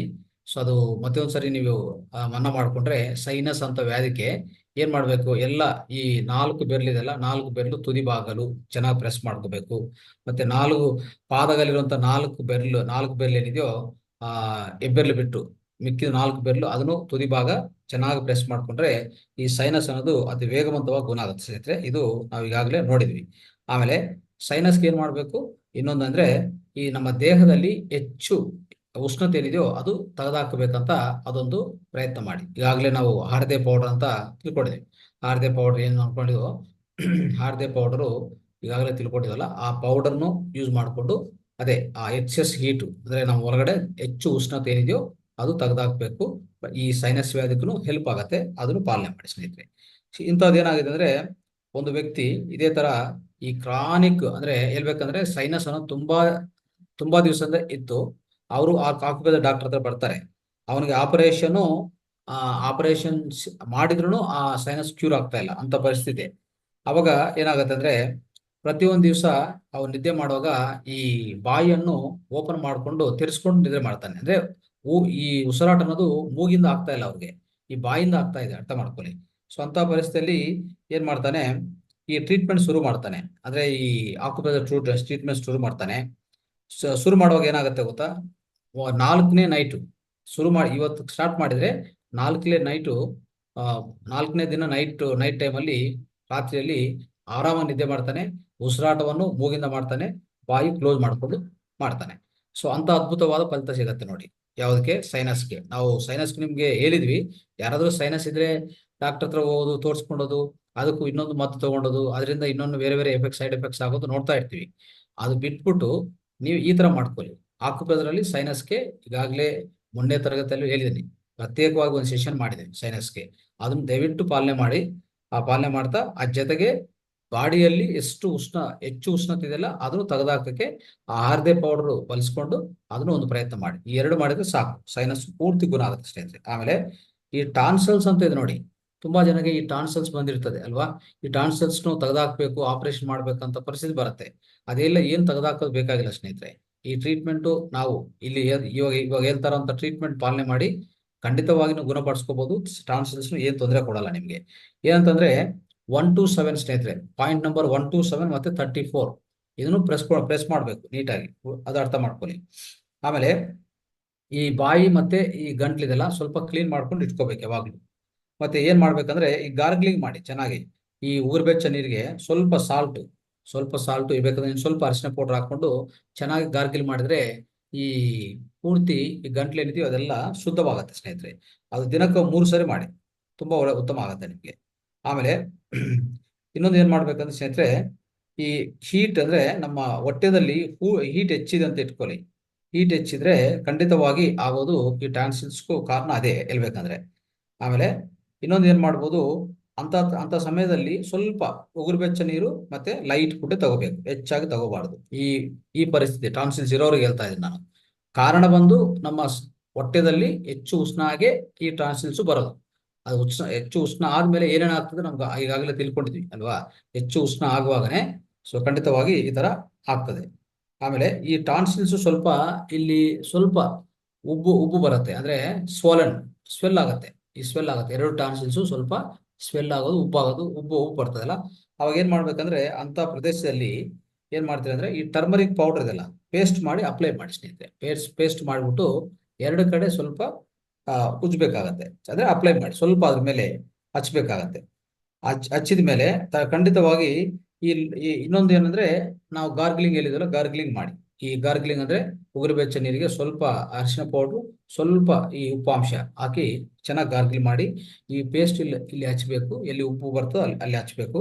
ಖಂಡಿತವಾಗಿ ನಿಮ್ಗೆ ಬೇಗವಂತವಾಗಿ ಗುಣ ಆಗುತ್ತೆ ಸ್ನೇಹಿತರೆ. ಇದು ಏನು ಸಮಸ್ಯೆನೇ ಬರಲ್ಲ. ಆ ಉಬ್ಬು ಅನ್ನೋದು ಕಡಿಮೆ ಆಗ್ತದೆ. ಓಕೆ, ಆಟೋಮೆಟಿಕ್ ಕಡಿಮೆ ಆಗ್ತದೆ ಅದೊಂದು. ಆಮೇಲೆ ಇನ್ನೇನ್ ಮಾಡ್ಬೋದು ಅಂದ್ರೆ ಒಳಗಡೆ ನಮ್ಮ ಈ ಗೊಂತುಕೆ ಅಂದ್ರೆ ಈ ಗಂಟ್ಲು ಒಳಗಡೆ ಇದೆಲ್ಲ ನಾವು ಈ ಗಾರ್ಗ್ಲಿಂಗ್ ಮಾಡಿದಕ್ಕೂ ಚೆನ್ನಾಗಾಗ್ತದೆ, ಏನ್ ತೊಂದರೆ ಇಲ್ಲ. ಆಮೇಲೆ ಈ ಟಾನ್ಸಿಲ್ಸ್ ಯಾವುದೇ ಕಾರಣಕ್ಕೆ ನೀವು ರಿಮೂವ್ ಮಾಡಬೇಕು, ತೆಗೆದಿಬೇಕಂತ ಆ ಸಮಸ್ಯೆ ಬರಲ್ಲ ಇದೆಲ್ಲ ಮಾಡ್ತಾ ಹೋದ್ರೆ, ಅರ್ಥ ಮಾಡ್ಕೊಳ್ಳಿ. ಆಮೇಲೆ ಈ ಕಾನ್ಸ್ಟಿಪೇಷನ್, ಮಲಬದ್ಧ ಇದ್ರೆ ದಯವಿಟ್ಟು ಮಲಬದ್ಧತೆಯನ್ನು ಕಡಿಮೆ ಮಾಡ್ಕೊಳ್ಳಿ. ಯಾರೇ ಈ ತರ ಪ್ರಾಬ್ಲಮ್ ಇದ್ರೆ ಮಲಬದ್ಧತೆನೂ ಇದಕ್ಕೂ ಸ್ವಲ್ಪ ಕಾರಣವಾಗತ್ತೆ, ಅದನ್ನು ತೆಗಿಬೇಕಾಗತ್ತೆ. ಅದನ್ನು ನಾವು ತೊಲಗಿಸಬೇಕು ಸ್ನೇಹಿತರೆ. ಸೊ ಈ ತರ ಮಾಡ್ತಾ ಹೋಗಿ ಖಂಡಿತವಾಗಿ ನಿಮ್ಗೆ ಈ ಆಕ್ಯುಪ್ರೆಷರ್ ಟ್ರೀಟ್ಮೆಂಟು ಮತ್ತೆ ಟಾನ್ಸಿಲ್ಸ್ ಬಂದಿರೋರು ಯಾವುದೇ ಕಾರಣಕ್ಕೆ ತಣ್ಣೀರು ಕುಡಿಯಬಾರ್ದು, ಯಾವಾಗ್ಲೂ ಉಗುರು ಬೆಚ್ಚ ನೀರು ಕುಡಿತಾ ಇರ್ಬೇಕು. ಸೊ ಇಂಥ ಪದ್ಧತಿ ಮಾಡ್ಕೊಳ್ಳಿ ನೀವು, ಅವಾಗ ಟಾನ್ಸಿಲ್ಸ್ನು ತೆಗಿಬೇಕಂತ ಅವಕಾಶ ಯಾವುದು ಸಿಗಲ್ಲ ಸ್ನೇಹಿತರೆ, ಅರ್ಥ ಮಾಡ್ಕೊಳ್ಳಿ. ಸೊ ಈ ತರ ಅದ್ಭುತವಾಗಿ ಈ ಕೆಲಸ ಒಂದು 30-40 ದಿವಸ ಮಾಡಿದ್ರೆ ಸ್ನೇಹಿತರೆ ನಿಮ್ಗೆ ಪೂರ್ತಿ ಗುಣ ಆಗತ್ತೆ. ಒಂದು 30-40 ದಿನ ಅಷ್ಟೇ ಮಾಡ್ಬೇಕಾಗಿರೋದು, ಪೂರ್ತಿ ಗುಣ ಆಗತ್ತೆ. ಓಕೆ. ಆಮೇಲೆ ನೋಡಿ, ಹೆಚ್ಚು ಈ ಕಾಫ್ ಬರುವಾಗ ಈ ಫ್ಲಮ್ ಎಲ್ಲ ಆಚೆ ಕಡೆ ಬರ್ತಾ ಇರ್ತದಲ್ಲ, ಅರ್ಥ ಮಾಡ್ಕೊಳ್ಳಿ. ಸೊ ಫ್ಲಮ್ ಎಲ್ಲ ಆಚೆ ಕಡೆ ಬರ್ತಾ ಇದೆ ಅಂದ್ರೆ ಸೊ ಖಂಡಿತವಾಗಿ ಈ ಎಕ್ಸೆಸ್ ನಮ್ಮ ದೇಹದಲ್ಲಿರುವಂತ ಹೆಚ್ಚು ಉಷ್ಣ ಅಲ್ವಾ. ಅವಾಗ ಈ ನಮ್ಮ ದೇಹ ಒಳಗಡೆ ಹೆಚ್ಚು ಉಷ್ಣ ಇರುವಾಗ ಜೀರ್ಣ ಅನ್ನೋದು ಸರಿಯಾಗಿ ಆಗಲ್ಲ. ಓಕೆ. ಅವಾಗ ಏನಾಗುತ್ತೆ, ಖಂಡಿತವಾಗಿ ಇಲ್ಲಿ ಸ್ವಲ್ಪ ಕಂಜೆಷನ್ ಅಂತ ಅನಿಸ್ತದೆ. ಈ ಗಂಟ್ಲಲ್ಲಿ ಸ್ವಲ್ಪ ಕಂಜೆಷನ್ ಆಗ್ತದೆ. ಆಮೇಲೆ ಈ ಕೆಮ್ಮು ಆ ಕೆಮ್ಮು ಬರೋದು, ಈ ಗಂಟಲಲ್ಲಿ ಸ್ವಲ್ಪ ವಿಕಾರವಾಗಿರೋದು, ಈ ಆಚೆ ಕಡೆ ಪ್ಲಮ್ ಬರ್ತಾ ಇರೋದು, ಎಲ್ಲ ಒಂದೇ ಸರಿ ಆಗ್ತಾ ಇರ್ತದೆ. ನಮ್ಗೆಲ್ಲ ಇಂಥ ಲಕ್ಷಣಗಳು ಕಾಣಿಸ್ತಾ ಇರ್ತದೆ ಸ್ನೇಹಿತರೆ. ಇದಕ್ಕೂ ಹೇಳ್ಬೇಕಂದ್ರೆ ಒಂದು ಟ್ರೀಟ್ಮೆಂಟೇ ಅಂತ ಇಲ್ಲ, ಇದಕ್ಕೆ ಯಾವುದೇ ಒಂದು ಟ್ರೀಟ್ಮೆಂಟ್ ಇಂದ ಗುಣಪಡಿಸ್ಕೊಳ್ಳೋಂತ ಆಗಲ್ಲ. ಸ್ವಲ್ಪ ಪರಿಹಾರಗಳು ಹೆಚ್ಚಾಗಿ ವಿಧ ತರ ಪ್ರಯತ್ನ ಮಾಡಿದ್ರೆ ಇದು ಬೇಗವಂತ ಸಾಲ್ವ್ ಆಗ್ತದೆ ಸ್ನೇಹಿತರೆ. ಮೊದಲನೇ ಪಾಯಿಂಟ್ ಏನ್ ಮಾಡ್ಬೇಕಂದ್ರೆ ನಮ್ಮ ದೇಹದಲ್ಲಿ ಇರುವಂತ ಹೆಚ್ಚು ಉಷ್ಣವನ್ನು ತೆಗೆದುಹಾಕ್ಬೇಕು. ಅದೇ ಈಗಾಗಲೇ ಸ್ವಲ್ಪ ತಿಳ್ಕೊಂಡಿದ್ವಲ್ಲ, ಗ್ರೀನ್ ಜ್ಯೂಸ್ ಕುಡಿಯೋದು, ಹಾರ್ದೆ ಪೌಡರ್ನು ಬಳಸ್ಕೊಳೋದು, ಇದೆಲ್ಲ ಮಾಡ್ತಾ ಹೋಗಿ ಹೆಚ್ಚು ಉಷ್ಣವನ್ನು ತೆಗೆದುಹಾಕಿ. ಆಮೇಲೆ ನಮ್ಮ ದೊಡ್ಡ ಕಲ್ಲು ಒಳಗಡೆ ಯಾವುದೇ ಹುಳಗಳಿದ್ರೆ ಹುಳಗಳು ತೆಗೆದುಹಾಕೋದು ಒಂದು ಉತ್ತಮ. ಆಮೇಲೆ ಈ ನಕ್ಸ್ವಾಮಿಕ 200 ಹೇಳಿದ್ವಲ್ಲ, ಅದೊಂದು 45 ದಿವಸ ಅದನ್ನು ತಗೊಳ್ಳಿ, ಅದು ತುಂಬಾ ಉತ್ತಮ ಆಗುತ್ತೆ. ಆಮೇಲೆ ಬೆಳಗ್ಗೆ ಸಾಯಂಕಾಲ ಸ್ನೇಹಿತರೆ, ಬೆಳಗ್ಗೆ ಸಾಯಂಕಾಲ ಈಗಾಗಲೇ ಟಾನ್ಸಿಲ್ಸ್ ಕೇಳಿದ್ವಲ್ಲ, ಟಾನ್ಸಿಲ್ಸ್ ಕೇಳಿ ಅಂತ ಟ್ರೀಟ್ಮೆಂಟ್ ತಗೊಳ್ಳಿ. ಓಕೆ, ಅವಾಗ ಈ ಈ ಗಂಟ್ಲಿಂದ ಏನೇ ಪ್ಲಮ್ ಹೆಚ್ಚಿದ್ರೆ ಆ ಪ್ಲಮ್ ಎಲ್ಲ ಆಚೆ ಕಡೆ ಬರ್ತದೆ ಸ್ನೇಹಿತರೆ, ಅದರ್ಥ ಮಾಡ್ಕೊಳ್ಳಿ. ಸೊ ಈ ತರ ಮಾಡ್ಕೊಳ್ಳಿ, ಇದನ್ನು ತುಂಬಾ ಉತ್ತಮ ಆಗುತ್ತೆ ನಿಮ್ಗೆ. ಮತ್ತೆ ಆಮೇಲೆ ಈ ಊಟ ಮಾಡಿದ ತಕ್ಷಣ ಸ್ವಲ್ಪ ಈ ಅಜ್ವಾನ್ ಸೀಡ್ಸ್ ಇದೆಲ್ಲ, ಅಜ್ವಾನ್ ಸೀಡ್ಸ್, ನಿಮಗೆ ಅಜ್ವಾನ್ ಸೀಡ್ಸ್ ಅಂತ ಸಿಗತ್ತೆ. ಆ ಅಜ್ವಾನ್ ಸೀಡ್ಸ್ ಜೊತೆಗೆ ಸ್ವಲ್ಪ ಕಲ್ ಸಕ್ಕರೆ ಹಾಕೊಂಡು ಚೆನ್ನಾಗಿ ಜಗಿದು ನಾವು ತಿನ್ಬೇಕಾಗತ್ತೆ ಸ್ನೇಹಿತರೆ. ತಿಂದ್ರೆ ಅದು ನಿಮಗೆ ತುಂಬಾ ಉತ್ತಮ ಫಲಿತಗಳು ಕೊಡುತ್ತೆ. ಈ ತರ ಸ್ನೇಹಿತರೆ ಅದ್ಭುತವಾದ ಇದೆಲ್ಲ ವಿಷಯಗಳು ನಾವು ಒಂದೊಂದು ವ್ಯಾಧಿಗೆ ಒಂದೊಂದು ಗುಣ ಮಾಡಿಸ್ಕೊಳ್ಳುವಂತ ಅವಕಾಶಗಳು ನಮಗೂ ಹೆಚ್ಚಾಗಿದೆ, ಅರ್ಥ ಮಾಡ್ಕೊಳ್ಳಿ. ಆಮೇಲೆ ಈ ಲೂಸ್ ಮೋಷನ್, ಡಯೇರಿಯಾ ಇದೆಲ್ಲ ಆಗ್ತಾ ಇರ್ತದೆ ಸ್ನೇಹಿತರೆ. ಲೂಸ್ ಮೋಷನ್, ಡಯೇರಿಯಾ ಇದನ್ನು ಏನ್ ಮಾಡ್ಬೋದು ಅಂದ್ರೆ, ನಮ್ಮ ದೇಹದಲ್ಲಿ ಈಗಾಗಲೇ ಅಂದ್ರೆ ಓವರ್ ಹೀಟ್ ಆಗಿದೆ, ಮತ್ತೆ ಇಂಡೈಜೆಷನ್, ಅಜೀರ್ಣ ಮತ್ತು ಓವರ್ ಹೀಟ್, ಹೆಚ್ಚು ಉಷ್ಣತ ದೇಹದಲ್ಲಿ ಆಗಿದ್ರೆ ಖಂಡಿತವಾಗಿ ಲೂಸ್ ಮೋಷನ್ ಮತ್ತೆ ಡಯೇರಿಯಾ ಅಂತ ಬರ್ತಾ ಇರ್ತದೆ. ಮತ್ತೆ ಇನ್ನೊಂದು ಡಿಸೆಂಟ್ರಿ ಅಂತ ಹೇಳ್ತಾ ಇರ್ತಾರೆ, ಇನ್ನೊಂದು ವ್ಯಾಧಿ ಹೆಸರು ಡಿಸೆಂಟ್ರಿ, ಡಯೇರಿಯಾ, ಲೂಸ್ ಮೋಷನ್ಸ್ ಇದೆಲ್ಲ ಒಂದೇ. ಓಕೆ, ಅವಾಗ ಏನ್ ಮಾಡ್ಬೇಕಂದ್ರೆ ನಾವು ಸ್ವಲ್ಪ ತಿನ್ನೋ ಆಹಾರ ಕಡಿಮೆ ಮಾಡಬೇಕು. ಆಮೇಲೆ ಈ ಉಗುರು ಬೆಚ್ಚ ನೀರು ಹೆಚ್ಚಾಗಿ ಕುಡಿಬೇಕಾಗತ್ತೆ, ಉಗುರು ಬೆಚ್ಚ ನೀರು. ಅದ್ರ ಜೊತೆಗೆ ಸ್ವಲ್ಪ ಜಿಂಜರು, ಆಮೇಲೆ ಲೆಮನ್ ಅಂದ್ರೆ ನಮ್ಮ ನಿಂಬೆನೆ ರಸ, ಮತ್ತೆ ಬಾರ್ಲಿ, ಇಂಥದೆಲ್ಲ ಆ್ಯಡ್ ಮಾಡಿಕೊಂಡು ಕುಡಿದಿದ್ರೆ ಸ್ವಲ್ಪ ಬೇಗವಂತವಾಗಿ ನಮಗೆ ಈ ಲೂಸ್ ಮೋಷನ್ ಗುಣ ಆಗುತ್ತೆ. ಆಮೇಲೆ ನೀವು ಆಕುಪ್ರೆಷರ್ ಟ್ರೀಟ್ಮೆಂಟ್ ಕೊಡ್ಬೇಕಾಗತ್ತೆ. ಇದಕ್ಕೆ ಎಲ್ಲೆಲ್ಲಿ ಕೊಡಬೇಕು? ಪಾದಗಳಲ್ಲಿ ಮತ್ತೆ ಕಾಲಲ್ಲಿ, ಪಾದಗಳು ಮತ್ತೆ ಹಸ್ತದಲ್ಲಿ ಮಾಡ್ಬೇಕಾಗತ್ತೆ. ಈ ಆಕುಪ್ರೆಷರ್ ಪಾಯಿಂಟ್ಸ್ ಯಾವ್ಯಾವುದಂದ್ರೆ 19, 20, 23, 25, 27, 38 ಈ ಪಾಯಿಂಟ್ವನ್ನು ಸರಿಯಾಗಿ ಪ್ರೆಸ್ ಮಾಡ್ಕೊಳ್ಳಿ ಸ್ನೇಹಿತರೆ. ಆಮೇಲೆ ಇನ್ನೊಂದು ಪಾಯಿಂಟ್ ಇಲ್ಲಿ ತೋರಿಸಿದ್ವಿ ನಾವು, ಈ ಕಾನ್ಸ್ಟಿಪೇಷನ್ ಪಾಯಿಂಟ್, ಇದನ್ನು ಸ್ವಲ್ಪ ಪ್ರೆಸ್ ಮಾಡ್ಕೊಳ್ಳಿ. ಇಲ್ಲಿದೆಲ್ಲ ಇದನ್ನು ಸ್ವಲ್ಪ ಪ್ರೆಸ್ ಮಾಡ್ಕೊಳ್ಳಿ, ಅವಾಗ ಎಲ್ಲ ಗುಣ ಆಗುತ್ತೆ. ಸೋಲಾರ್ ಪ್ಲೆಕ್ಸಸ್ ಏನಾದ್ರು ತೊಂದರೆ ಇದ್ರೆ ಅದು ಸರಿಪಡಿಸ್ಕೊಳ್ಳಿ ದಯವಿಟ್ಟು, ಸೋಲಾರ್ ಪ್ಲೆಕ್ಸಸ್ ಇದನ್ನ ಅರ್ಥ ಮಾಡ್ಕೊಳ್ಳಿ. ಸೊ ಈ ತರ ಮಾಡ್ಕೊಂಡು ಹೋದ್ರೆ ಖಂಡಿತವಾಗಿ ನಿಮ್ಗೆ ಬೇಗವಂತವಾಗಿ ಗುಣ ಆಗುತ್ತೆ ಸ್ನೇಹಿತರೆ. ಸೊ ಇದು ನಾವು ಮಾಡ್ಬೇಕಾಗಿರೋ ಪದ್ಧತಿ. ಓಕೆ, ಇದು ಈ ಪರಿಹಾರ ನಾವು ತಗೊಂಡಿದ್ರೆ ಇದಕ್ಕೂ ತುಂಬಾ ಉತ್ತಮ ಆಗತ್ತೆ. ಆಮೇಲೆ ಸ್ನೇಹಿತರೆ, ಈ ಲೂಸ್ ಮೋಷನ್ಸ್ ಹೆಚ್ಚಾಗೋದು, ಹೆಚ್ಚು ಹೀಟ್ ಆಗಿದೆ, ಸೊ ಅಂತ ಪರಿಸ್ಥಿತಿಯಲ್ಲಿ ಈಗಾಗಲೇ ಹೇಳ್ಕೊಂಡಂತ ಎಲ್ಲಾ ಪಾಯಿಂಟ್ಸ್ ಪ್ರೆಸ್ ಮಾಡಿ. ಓಕೆ, ಆಮೇಲೆ ಇನ್ನೇನ್ ಮಾಡ್ಬೋದು ಅಂದ್ರೆ, ಇನ್ನೊಂದು ಮಾಡಿ, ಈ ಈ ಬೆರಳು ಕೊನೆ ಭಾಗ ಇದೆಲ್ಲ, ಈ ಕೊನೆ ಭಾಗ ಇದನ್ನು ಪ್ರೆಸ್ ಮಾಡ್ಕೊಳ್ಳಿ ಬೇಕಾದ್ರೆ, ಈ ಕೊನೆ ಭಾಗ ಇದನ್ನು ಪ್ರೆಸ್ ಮಾಡ್ಕೊಳ್ಳಿ. ಮತ್ತೆ ಕಾಲು ಬೆರಳು ಇಂದ ಕೊನೆ ಭಾಗ ಅದು ಪ್ರೆಸ್ ಮಾಡ್ಕೊಳ್ಳಿ ಸ್ವಲ್ಪ, ಅವಾಗ ಈ ಲೂಸ್ ಮೋಷನ್ಸ್ ಅನ್ನೋದು ಬೇಗವಂತವಾಗಿ ಗುಣ ಆಗುತ್ತೆ ಸ್ನೇಹಿತರೆ.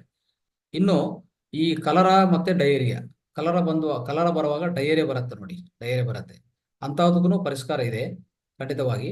ಅದೇನ್ ಮಾಡ್ಬೇಕಂದ್ರೆ, ನಮ್ಮ ಈ ಮೊಣಗಾಲು ಇದೆಲ್ಲ, ಕಾಲು ಜಾಯಿಂಟ್ ಅಂದ್ರೆ ಈ ಮೊಣಗಾಲು ಜಾಯಿಂಟ್ ಇದೆ ನೋಡಿ, ಈ ನೀ ಜಾಯಿಂಟ್ ಅಂತ ಹೇಳ್ತೀವಲ್ಲ, ಅದಕ್ಕಿಂತ ಒಂದು 3-4 ಇಂಚು, ಒಂದು ಹೇಳ್ಬೇಕಂದ್ರೆ 3-4, 2 ಇಂಚ್ ಅಂತ ಇಟ್ಕೊಳ್ಳಿ, ಕರೆಕ್ಟ್ ಆಗಿ 2 ಇಂಚು. 2 ಇಂಚ್ ಕೆಳಗಡೆ ಒಂದು ಪಾಯಿಂಟ್ ಸಿಗತ್ತೆ, ಅದನ್ನು ಬೇಕಾದ್ರೆ ನಾನು ಚಿತ್ರ ಕಲಿಸ್ತೀನಿ ನಿಮ್ಗೆ, ಅದನ್ನು ಸ್ವಲ್ಪ ಪ್ರೆಸ್ ಮಾಡ್ಕೋಬೇಕಾಗತ್ತೆ. ಪ್ರೆಸ್ ಮಾಡ್ಕೊಂಡ್ರೆ ಬೇಗವಂತವಾಗಿ ನಮ್ಗೆ ಗುಣ ಆಗತ್ತೆ. ಆಮೇಲೆ ಈ ನಮ್ಮ ಕರ್ಲು ಒಳಗಡೆ ಇರುವಂತಹ ಹುಳಗಳು ನೋಡಿ, ಇದನ್ನು ಯಾವ ತರ ನಾವು ಪರಿಹರಿಸ್ಕೋಬಹುದು?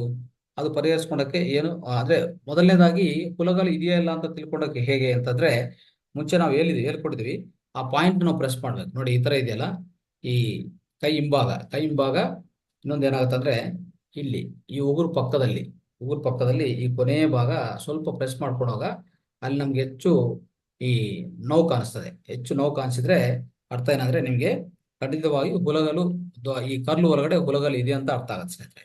ಅದನ್ನು ಪ್ರೆಸ್ ಮಾಡ್ಕೊಂಡು ಸ್ವಲ್ಪ ನೋಡ್ಕೊಳ್ಳಿ. ಆಮೇಲೆ ಇದು ಮಕ್ಕಳಲ್ಲಿ ಸಾಮಾನ್ಯವಾಗಿ ಬರ್ತಾ ಇರ್ತದೆ ಈ ಪ್ರಾಬ್ಲಮ್ ಅನ್ನು, ಮಕ್ಕಳಿಗೆ ಬರ್ತದೆ ಸ್ನೇಹಿತರೆ. ಯಾವಾಗ ಏನಾಗುತ್ತೆ ಅಂದ್ರೆ, ಮಕ್ಕಳು ಏನ್ ಹೇಳ್ತಾರೆ, ಈ ಈ ಈ ಹೊಟ್ಟೆ ನಾಭಿ ಇದೆಲ್ಲ, ನಾಭಿ ಸುತ್ತು ಅಲ್ಲೆಲ್ಲ ಹೆಚ್ಚು ಪೇನ್ ಬರ್ತಾ ಇದೆ, ಅವ್ರಿಗೆ ಈ ಹಸು ಆಗ್ತಾ ಇಲ್ಲ, ಇಂಥ ಸಮಸ್ಯೆ ಆಗ್ತಾ ಇರ್ತದೆ. ಮತ್ತೆ ಮಕ್ಕಳ ಬೆಳವಣಿಗೆ ಕಡಿಮೆ ಆಗ್ತದೆ, ಇದೆಲ್ಲ ಆಗ್ತದೆ ಸ್ನೇಹಿತರೆ. ಸೊ ಇಷ್ಟೆಲ್ಲ ನೋಡ್ತಾ ಇದ್ರೆ ಖಂಡಿತವಾಗಿ ಅವಾಗ ಅರ್ಥ ಮಾಡ್ಕೋಬೇಕಾದ್ರೆ ಇದೆ ಅಂದ್ರೆ ಹುಲಗಲು ಅವರು ಕರ್ಲು ಒಳಗಡೆ ಹುಲಗಲಿದೆ ಅಂತ ಸ್ನೇಹಿತರೆ. ಸೊ ಇಂಥದ್ದು ನಾವು ತೆಗಿಬೇಕು ಅಂತಂದ್ರೆ ಮೊದಲನೇದಾಗಿ ಸ್ನೇಹಿತರೆ ಏನ್ ಮಾಡ್ಬೇಕಂದ್ರೆ ನೋಡ್ಕೊಳ್ಳಿ. ಇದು ಈ ಈ ಉಲಗಲ್ ಇರುವಾಗ ಅವ್ರಿಗೆ ಇಯರ್ ಇನ್ಫೆಕ್ಷನ್ ಅಂದ್ರೆ ಈ ಕಿವಿ ಇನ್ಫೆಕ್ಷನ್ ಬರುವಂತ ಅವಕಾಶ ಇರುತ್ತೆ, ಅದು ನೋಡ್ಕೊಳ್ಳಿ. ಆಮೇಲೆ ಖಂಡಿತವಾಗಿ ಅವ್ರಿಗೆ ಪಾಯಿಂಟ್ ನಂಬರ್ 16 ಒತ್ತಿ. ಪಾಯಿಂಟ್ ನಂಬರ್ 16 ಕೈಯಲ್ಲಿದೆಲ್ಲ, ಆ ಪಾಯಿಂಟ್ ನಂಬರ್ 16 ಲಿಂಪ್ ಗ್ಲ್ಯಾಂಡ್ ಇದೆ ನೋಡಿ, ಅದು ಒತ್ತಿದ್ರೆ ಅಲ್ಲಿ ಪೇನ್ ಕಾಣಿಸ್ತಾ ಇರ್ತದೆ. ಇಯರ್ ಇನ್ಫೆಕ್ಷನ್ ಮತ್ತೆ ಆ ಪಾಯಿಂಟ್ ನಂಬರ್ 16, ಆ ಪಾಯಿಂಟ್ ನಂಬರ್ 16 ನಮ್ಮ ಕೈಯಲ್ಲಿ ಇರೋದು ಒತ್ತಿದ್ರೆ ಅಲ್ಲಿ ನೋವು ಕಾಣಿಸ್ತದೆ. ಅವಾಗ ಖಂಡಿತವಾಗಿ ನಾವು ನಿರ್ಧಾರ ಮಾಡ್ಕೋಬಹುದು ಏನಂತ, ಈ ಉಲಗಲು ಹೆಚ್ಚಿದೆ ಅಂದ್ರೆ ಅವ್ರ ದೇಹ ಒಳಗಡೆ ಕರ್ಲು ಒಳಗಡೆ, ದೊಡ್ಡ ಕರ್ಲು ಒಳಗಡೆ ಉಲಗಲು ಹೆಚ್ಚಿದೆ ಅಂತ. ಇದನ್ನು ತೆಗೆದಾಕ್ಬೇಕಂದ್ರೆ ಸ್ವಲ್ಪ ಹೋಮಿಯೋಪತಿ ಮೆಡಿಸಿನ್ ಚೆನ್ನಾಗಿದೆ. ಅದು ಹೋಮಿಯೋಪತಿ ಮೆಡಿಸನ್ ಹೇಗೆ ಕೊಡಬೇಕಂದ್ರೆ ಮಕ್ಕಳಿಗೆ 6 ವರ್ಷ ಕೆಳಗಡೆ ಈ ಹೋಮಿಯೋಪತಿ ಮೆಡಿಸನ್ ಹೆಸರು ಏನಂದ್ರೆ CINA 200, ಸಿನಾ ಅಂತ ಹೇಳ್ತೀವಿ, ಸಿನಾ 200. ಇವನು ಆರು ವರ್ಷ ಮಕ್ಕಳು, ಅವರು ಕೆಳಗಡೆ ಇರುವಂತ ಮಕ್ಕಳಿಗೆ, 6 ವರ್ಷ ಕೆಳಗಡೆ ಇರುವಂತ ಮಕ್ಕಳಿಗೆ 4 ಪಿಲ್ಸ್ ಕೊಡಿ. 4 ಪಿಲ್ಸ್ ಕೊಡಿ. ಅದು ಏನ್ ಮಾಡ್ಬೇಕಂದ್ರೆ ದಿನಕ್ಕೆ ಒಂದ್ಸರಿ ಕೊಡಿ, 4 ದಿನ ಕೊಡಿ. ದಿನಕ್ಕೆ ಒಂದ್ಸರಿ 4 ದಿನ, ಓಕೆ. ಮತ್ತೆ 10 ವರ್ಷ ಕೆಳಗಡೆ ಇರುವಂತ ಮಕ್ಕಳಿಗೆ 6 ಪಿಲ್ಸ್ ಕೊಡಿ, 6 ಗೋಲಿ, ಚಿಕ್ಕದು 6 ಗೋಲಿ. ಮತ್ತೆ 10 ವರ್ಷ ಕೆಳಗಡೆ ಮಕ್ಕಳಿಗೆ 8 ಪಿಲ್ಸ್ ಕೊಡಿ. ಈ ತರ ಮಾಡಿ ಒಂದು 4 ದಿವಸ ಕೊಟ್ಟು ಸ್ಟಾಪ್ ಮಾಡಿ. ಮತ್ತೆ ಏನ್ ಮಾಡ್ಬೇಕಂದ್ರೆ 4 ದಿವಸ ಆದ್ಮೇಲೆ ಬೇಕಂದ್ರೆ ಮತ್ತೆ ರಿಪೀಟ್ ಮಾಡ್ಕೋಬಹುದು. ಯಾವ್ದಾರು ರಿಪೀಟ್ ಮಾಡ್ಕೋಬೋದ್ರೆ 13ನೇ ದಿವಸ.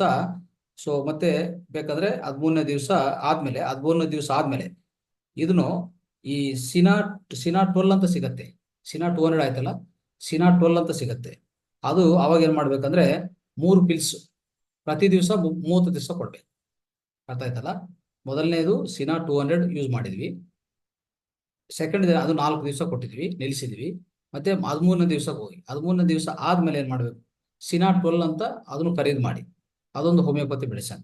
ಅದು ಪ್ರತಿ ದಿವಸ 3 ಪಿಲ್ಸು 30 ದಿನ ನೀವು ಅಳವಡಿಸ್ಕೊಳ್ಳಿ ಸ್ನೇಹಿತರೆ. ಇದು ಮಾಡಿಕೊಂಡ್ರೆ ಸಾಕು, ನಿಮ್ಗೆ ಬೇಗವಂತವಾಗಿ ಈ ಹುಲಗಲು ಅಂದ್ರೆ ಈ ವಾಮ್ಸ್ ಅನ್ನೋದು, ಈ ಕರ್ಲು ಒಳಗಡೆ ಬಂದಿರುವಂತಹ ವಾಮ್ಸ್ ಅನ್ನೋದು ಬೇಗವಂತವಾಗಿ ಆಚೆ ಕಡೆ ಕಳಿಸ್ಬೋದು ಸ್ನೇಹಿತರೆ. ಅರ್ಥ ಮಾಡ್ಕೊಳ್ಳಿ, ಇದು ಅದ್ಭುತವಾಗಿ ಕೆಲಸ ಮಾಡುತ್ತೆ ಸ್ನೇಹಿತರೆ. ಆಮೇಲೆ ಇನ್ನೊಂದು ಏನ್ ಮಾಡ್ಬೇಕಂದ್ರೆ ಲಿವರ್ಗೂ ಇರುವಂತ ಪಾಯಿಂಟ್ ನಂಬರ್ 23 ಅದು ಪ್ರೆಸ್ ಮಾಡ್ಕೊಳ್ಳಿ. ಅದು ತುಂಬಾ ಉತ್ತಮ. ಈ ಉಲಗನ್ನು ತೆಗೆದಾಕ್ಬೇಕಂದ್ರೆ ತುಂಬಾ ಉತ್ತಮ ಆಗುತ್ತೆ ಸ್ನೇಹಿತರೆ. ಸೊ ಈ ತರ ಮಾಡ್ಕೊಳ್ಳಿ, ಇದನ್ನು ಅದ್ಭುತವಾಗ ನಿಮಗೂ ಕೆಲಸ ಆಗುತ್ತೆ ಸ್ನೇಹಿತರೆ. ಆಮೇಲೆ ಇನ್ನೊಂದು ಏನ್ ಮಾಡ್ಬೋದು ಅಂದ್ರೆ ಒಂದು 3 ನಿಮಿಷ ಈ ಪೂರ್ತಿಯಾಗಿ ಅಂದ್ರೆ ಈ 4 ಬೆರಳಿದೆಲ್ಲ, ಈ 4 ಬೆರಳು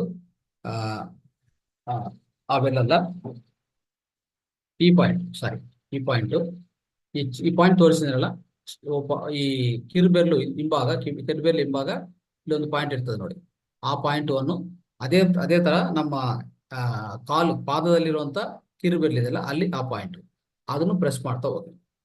ಅದು ಪ್ರೆಸ್ ಮಾಡಿದ್ರೆ ಅಲ್ಲಿ ಪೇನ್ ಕಾಣಿಸಿದ್ರೆ ನಾವು ಈಗಾಗಲೇ ಹೇಳ್ಕೊಂಡಿದ್ವಿ, ಪೇನ್ ಇದ್ರೆ ಅಲ್ಲಿ ಖಂಡಿತವಾಗಿ ಅದು ಈ ವಾಮ್ಸ್ ಇದೆ ಅಂತ ಅರ್ಥ ಅಲ್ವಾ. ಅದೇ ತರ ಅದನ್ನೇ ಪ್ರೆಸ್ ಮಾಡಿ, ಅದೊಂದು ಟ್ರೀಟ್ಮೆಂಟ್ ಇದಕ್ಕೆ, ಓಕೆ. ಯಾವುದಕ್ಕೂ ಈ ಉಲಗಲು ತೆಗಿಬೇಕಂದ್ರೆ ಇದೊಂದು ಒಳ್ಳೆ ಟ್ರೀಟ್ಮೆಂಟು. ಅದೇನ್ ಮಾಡ್ಬೇಕಂದ್ರೆ ಪ್ರತಿ ದಿವಸ 3 ನಿಮಿಷ ಮಾಡ್ಬೇಕಾಗತ್ತೆ. ಕನಿಷ್ಠ ಪಕ್ಷ 3 ನಿಮಿಷ ಮಾಡಿದ್ರೆ, ದಿನಕ್ಕೆ 2 ಸರಿ ಮಾಡಿದ್ರೆ ಇದು ಉತ್ತಮ ಸ್ನೇಹಿತರೆ. ಸೊ ಈ ತರ ನೀವು ಖಂಡಿತವಾಗಿ ಇದು ಸರಿಪಡಿಸ್ಕೋಬಹುದು. ಇಂಥ ಒಳ್ಳೆ ಫಲಿತಗಳು ಸಿಗತ್ತೆ ನಿಮಗೆ, ಓಕೆ. ಆಮೇಲೆ ಈ ಜಾಂಡೀಸು ಮತ್ತೆ ಲಿವರ್ ಟ್ರಬಲ್ಸ್ ಬಂದ್ರೆ ಏನ್ ಮಾಡ್ಬೇಕು, ಜಾಂಡೀಸು ಮತ್ತೆ ಲಿವರ್ ಟ್ರಬಲ್ಸ್ ಅಂತ ಬರ್ತಾ ಇತ್ತು. ಅವಾಗ ಏನ್ ಮಾಡ್ಬೇಕಂದ್ರೆ ನೋಡ್ಕೊಳ್ಳಿ, ಈ ಜಾಂಡೀಸ್ ಇದಕ್ಕೆಲ್ಲದಕ್ಕೂ ಅಷ್ಟೇ ಪಾಯಿಂಟ್ ನಂಬರ್ಸ್ ಹೇಳ್ತೀನಿ, ಅದು ನೋಟ್ ಮಾಡ್ಕೊಳ್ಳಿ. 19, 20, 22, 23, 25, 27, 28 ಮತ್ತು 38 ಇದನ್ನು ಸರಿಯಾಗಿ ಪ್ರೆಸ್ ಮಾಡ್ಕೋಬೇಕು ಸ್ನೇಹಿತರೆ. ಸರಿಯಾದ ಪ್ರೆಸ್ ಮಾಡ್ಕೊಂಡಿದ್ರೆ ಈ ಜಾಂಡೀಸ್ ಮತ್ತೆ ಲಿವರ್ ಪ್ರಾಬ್ಲಮ್ಸ್ ಬೇಗ ಸಾಲ್ವ್ ಆಗುತ್ತೆ. ಆಮೇಲೆ ಇನ್ನೊಂದು ಏನ್ ಮಾಡ್ಬೇಕಂದ್ರೆ ಹೆಚ್ಚು ಆಯಿಲಿ ಫುಡ್, ಹೆವಿ ಫುಡ್ ತಿನ್ನಬಾರ್ದು ಜಾಂಡೀಸು ಲಿವರ್ ಸಮಸ್ಯೆಗಳು ಇರುವವರು, ಓಕೆ. ಆಮೇಲೆ ಇನ್ನೊಂದೇನಂದ್ರೆ ಯಾವುದೇ ಹಾಲು ಕುಡಿಯೋದಂತೂ ಯಾವುದು ಇಟ್ಕೋಬೇಡಿ, ಅದೇನು ಬೇಕಾಗಿಲ್ಲ. ಆಮೇಲೆ ಬೆಲೆಕಾಳುಗಳು ತಿನ್ಬೋದು. ಇನ್ನೊಂದು ಏನ್ ಮಾಡೋದು ಅಂದ್ರೆ ಈ ಕಬ್ಬು ಇದೆಲ್ಲ ಶುಗರ್ ಕೇನ್ ಚೆನ್ನಾಗಿ ಜಗದು ಅದು ತಿನ್ಬೇಕಾಗತ್ತೆ, ಇಲ್ಲಾಂದ್ರೆ ಅದು ಜ್ಯೂಸ್ ಕುಡಿಬೇಕಾಗತ್ತೆ ಸ್ನೇಹಿತರೆ. ಯಾವುದು ಈ ಜಾಂಡೀಸು ಇಂಥ ಟ್ರಬಲ್ ಇರೋರು ಆ ಜ್ಯೂಸ್ ಕುಡಿಬೇಕಾಗತ್ತೆ. ಆಮೇಲೆ ಈ ಡೇಟ್ಸ್ ಖರ್ಜೂರ ತಿನ್ಬೋದು, ಬಟರ್ ಮಿಲ್ಕು ಕರ್ಡ್ ಅಂತನೂ ಅದು ತಿನ್ಬೋದು ಖಂಡಿತವಾಗಿ ಸ್ನೇಹಿತರೆ. ಆಮೇಲೆ ಎಕ್ಸೆಸ್ ಹೀಟು ಬಾಡಿಯಲ್ಲಿ ಈಗಾಗಲೇ ಹೆಚ್ಚು ಉಷ್ಣತೆ ಇದೆಯಲ್ಲ ಅದು ತೆಗೆದಾಗಬೇಕಾಗತ್ತೆ. ಅದಕ್ಕೆ ಬೇಕಾದಂಥ ಪರಿಹಾರಗಳು ಹೇಳಿದ್ವಿ, ಅದು ದಯವಿಟ್ಟು ಪಾಲನೆ ಮಾಡಿ. ಇಂಥ ಮಾಡ್ಕೊಂಡಿದ್ರೆ ಜಾಂಡೀಸ್ ಲಿವರ್ ಟ್ರಬಲ್ಸು ಗುಣ ಆಗತ್ತೆ. ಈಗೆಲ್ಲ ಸಾಮಾನ್ಯ ಕಾಯಿಲೆಗಳು ನಾನು ಹೇಳ್ತಾ ಹೋಗ್ತಾ ಇದ್ದೀನಿ ಒಂದೊಂದು. ಇದು ನಿಮಗೆ ಬಹಳ ಹೆಲ್ಪ್ ಆಗುತ್ತೆ. ಯಾವಾಗ ಸಮಸ್ಯೆಗಳು ಬರ್ತದೋ ಅವಾಗ ಸ್ವಲ್ಪ ಇದು ಗಮನ ಕೊಟ್ಟು ಇಂಥ ಪರಿಹಾರಗಳು ಮನೆಯಲ್ಲಿ ಮಾಡ್ಕೊಳ್ಳಿ. ಹೆಚ್ಚು ತೀವ್ರತೆ ಇದ್ರೆ ಅವಾಗ ಡಾಕ್ಟರ್ ಹತ್ರ ತೋರಿಸ್ಬೇಕಾಗತ್ತೆ. ಆಮೇಲೆ ಸ್ಟೋನ್ ಇನ್ ಈ ಗಾಲ್ ಬ್ಲಾಡರ್ ಇದೆಲ್ಲ, ಗಾಲ್ ಬ್ಲಾಡರ್ ಅಂತ ಇದು ಎಲ್ಲಿರ್ತದೆ ಅಂದ್ರೆ ಲಿವರ್ ಪಕ್ಕದಲ್ಲಿ, ಯಕೃತ್ ಪಕ್ಕದಲ್ಲಿ ಇರ್ತದೆ ನೋಡಿ ಗಾಲ್ ಬ್ಲಾಡರ್. ಅದರಲ್ಲಿ ಈ ಸ್ಟೋನ್ ಬರ್ತಾ ಇರ್ತದೆ. ಹೆಚ್ಚು ಜನ ಇದು ಕಂಪ್ಲೇಂಟ್ ಬರ್ತಾನೆ ಇರ್ತದೆ. ಏನಂತಂದ್ರೆ ಗಾಲ್ ಬ್ಲಾಡರ್ ಅಲ್ಲಿ ಕಲ್ಲಿದೆ ಅಂತ. ಅದನ್ನು ಯಾವ ತರ ನಾವು ಪರಿಹರಿಸ್ಕೋಬಹುದು ನೋಡಿ. ಏನಂದ್ರೆ ಸ್ನೇಹಿತರೆ, ಇದು ಒಂದೊಂದ್ಸರಿ ಗಾಲ್ ಬ್ಲಾಡರ್ ಅಲ್ಲಿ ಸ್ಟೋನ್ ಇದೆ ಅಂತ ಹೇಳ್ಬಿಟ್ಟು ಆ ಸ್ಟೋನ್ ಅನ್ನು ಆಪರೇಷನ್ ಮಾಡಿ ತೆಗಿತಾರೆ. ಅಂತ ಪರಿಸ್ಥಿತಿಗಳು ನಾವು ನೋಡ್ತಾ ಇರ್ತೀವಿ ಅಲ್ವಾ. ಸೊ ಏನು ಬೇಕಾಗಿಲ್ಲ ಸ್ನೇಹಿತರೆ. ಏನಾಗುತ್ತೆ ಅಂದ್ರೆ ಈ ಗಾಲ್ ಬ್ಲಾಡರ್ ಅಲ್ಲಿ ಈ ಸ್ಟೋನ್ ಅಂದ್ರೆ ಕಲ್ಲು ಫಾರ್ಮ್ ಆಗಕ್ಕೆ, ಕಲ್ಲು ಅಲ್ಲಿ ಉಂಟಾಗಕ್ಕೆ ಯಾವ ತರ ಆಗಿರ್ತದೆ ಅಂದ್ರೆ, ಹೆಚ್ಚು ಏನಾಗತ್ತೆ ಬಾಡಿಯಲ್ಲಿ ಹೆಚ್ಚು ಉಷ್ಣತೆ ಇದೆ ಅಂತ ಇಟ್ಕೊಳ್ಳಿ. ಅವಾಗ ಏನಾಗುತ್ತೆ ಅಂದ್ರೆ ಈ ಗ್ಯಾಲ್ ಬ್ಲಾಡರ್ ಅಲ್ಲಿರುವಂತ ಬೈಲ್ ಅಂತ ಇರ್ತದಲ್ಲ, ಬೈಲ್ ಈಗಾಗಲೇ ಹೇಳಿದೆ ನಾನು. ಬೈಲ್ ಜ್ಯೂಸು ಗಾಲ್ ಬ್ಲಾಡರ್ ಇಂದ ಬರೋದು. ಯಕೃತ್ತಿಂದ ಗಾಲ್ ಬ್ಲಾಡರ್ ಬರುತ್ತೆ, ಗಾಲ್ ಬ್ಲಾಡರ್ ಇಂದ ಡಿಯೋಡನ್ಕ್ ಹೋಗುತ್ತೆ ಹೇಳ್ಬೇಕಂದ್ರೆ. ಆದ್ರೆ ಈ ಬೈಲ್ ಜ್ಯೂಸ್ ಏನಿದೆಯೋ ಗಾಲ್ ಬ್ಲಾಡರ್ ಅಲ್ಲಿ ಹೆಚ್ಚು ಉಷ್ಣತೆ ದೇಹದಲ್ಲಿರುವಾಗ ಅದು ಏನಾಗುತ್ತೆ, ಗಟ್ಟಿದಾಗತ್ತೆ ಸ್ನೇಹಿತರೆ. ಒಂಥರ ಕ್ರಿಸ್ಟಲ್, ಒಂಥರ ಸ್ಟೋನ್ ತರ, ಕಲ್ಲು ತರ ಫಾರ್ಮ್ ಆಗತ್ತೆ. ಅದೇ ಗಾಲ್ ಬ್ಲಾಡರ್ ಸ್ಟೋನ್ಸ್ ಅಂತ ಹೇಳೋದು. ಅರ್ಥ ಮಾಡೋದು ಇಷ್ಟೇ, ಇನ್ನೇನಿಲ್ಲ. ಸೊ ಅವಾಗ ಏನಾಗುತ್ತೆ ಅಂದ್ರೆ ಒನ್ಸ್ ಆ ಗಾಲ್ ಬ್ಲಾಡರ್ ಅಲ್ಲಿ ಒಳಗಡೆ ಈ ತರ ಒಂದು ಗಾಲ್ ಬ್ಲಾಡರ್ ಇರುವಂತ ಬೈಲ್ ಜ್ಯೂಸು ಗಟ್ಟಿಯಾಗಿ ಒಂದು ಸ್ಟೋನ್ ತರ, ಕಲ್ಲು ತರ ತಯಾರಾಗಿದ್ರೆ, ಯಾಕಂದ್ರೆ ಹೆಚ್ಚು ಉಷ್ಣದಿಂದ ದೇಹದಲ್ಲಿರುವಂತ ತಯಾರಾಗಿದ್ರೆ, ಅವಾಗಿಂದ ಏನಾಗುತ್ತೆ ಈ ಬೈಲ್ ಜ್ಯೂಸು ಯಾವುದೇ ಕಾರಣಕ್ಕೆ ಗಾಲ್ ಬ್ಲಾಡರ್ ಇಂದ ಈ ಸ್ಟಮಕ್ ಹೋಗಲ್ಲ ಸ್ನೇಹಿತರೆ, ಸ್ಟಮಕ್ ಹೋಗಲ್ಲ. ಅವಾಗ ನೀವೇನಂದ್ರೆ ಸೋನೋಗ್ರಫಿ ಅಂತ ತೆಗಿತಾರೆ. ಅವಾಗ ಈ ಕಲ್ಲು ಅನ್ನೋದು ಕಂಡಿಡ್ತಾರೆ ಸ್ನೇಹಿತರೆ, ಕಂಡಿಡ್ತಾರೆ. ಅವಾಗ ಏನಾಗುತ್ತೆ, ಖಂಡಿತವಾಗಿ ನಿಮ್ಗೆ ಅವರು ಏನೋ ಟ್ರೀಟ್ಮೆಂಟ್ ಅವರು ಪ್ಲಾನ್ ಮಾಡ್ಕೊತಾರೆ. ಆದ್ರೆ ನಮ್ಮ ಮನೆಯಲ್ಲಿ ನಾವು ಮಾಡ್ಕೊಂಡ ಟ್ರೀಟ್ಮೆಂಟ್ ಏನಂದ್ರೆ, ಮೊದಲನೇದಾಗಿ ನಿಮ್ಮ ದೇಹದಲ್ಲಿರುವಂತ ಹೆಚ್ಚು ಉಷ್ಣವನ್ನು ಕಡಿಮೆ ಮಾಡ್ಕೊಳ್ಳಿ. ಇದು ಮೊದಲನೇ ಸ್ನೇಹಿತರೆ, ಅರ್ಥ ಮಾಡ್ಕೊಳ್ಳಿ. ಆಮೇಲೆ ಗ್ರೀನ್ ಜ್ಯೂಸ್ ಕುಡಿಯೋದೆಲ್ಲ ನಿಮ್ಗೆ ಹೇಳಿದ್ವಲ್ಲ, ಗ್ರೀನ್ ಜ್ಯೂಸು, ಫ್ರೆಶ್ ಜ್ಯೂಸು, ಇಂಥದ್ದೆಲ್ಲ ನಾವು ಕುಡಿತಾ ಇರಬೇಕು. ಗ್ರೀನ್ ಜ್ಯೂಸು, ಫ್ರೆಶ್ ಜ್ಯೂಸು, ಮತ್ತೆ ಈ ಉಷ್ಣತೆ ಕಡಿಮೆ ಮಾಡ್ಕೊಳಕ್ಕೆ ಏನೇನು ಪರಿಹಾರಗಳು ಮಾಡ್ತೀರೋ ಮಾಡ್ಕೊಳ್ಳಿ. ಓಕೆ, ಅದು ಉತ್ತಮ ಪರಿಹಾರ. ಆಮೇಲೆ ಇನ್ನೇನ್ ಮಾಡೋದಂದ್ರೆ ಪ್ರತಿಯೊಂದು ದಿವಸ ಕನಿಷ್ಠ ಪಕ್ಷ 5ರಿಂದ 6 ನಿಮಿಷಗಳು ಈ ಬ್ಲೂ ಲೈಟು ಲಿವರ್ ಮತ್ತೆ ಗಾಲ್ ಬ್ಲಾಡರ್ ಪ್ರದೇಶ ಇದೆಯಲ್ಲ ಅದ್ರ ಮೇಲೆ ಫೋಕಸ್ ಮಾಡಿ ಸ್ನೇಹಿತರೆ. ಅದು ಉತ್ತಮ ಫಲಿತಗಳು ಸಿಗತ್ತೆ ನಿಮಗೆ ಖಂಡಿತವಾಗಿ. ಸೊ ಈ ತರ ಮಾಡ್ತಾ ಹೋದ್ರೆ ಸ್ನೇಹಿತರೆ, ಖಂಡಿತವಾಗಿ ಈ ಒಳ್ಳೆ ಫಲಿತ ನಿಮಗೆ ಸಿಗತ್ತೆ. ಸೊ ಅದ್ಭುತವಾಗಿ ಇದು ಬೇಗವಂತ ನಾವು ಪರಿಹರಿಸ್ಕೋಬಹುದು.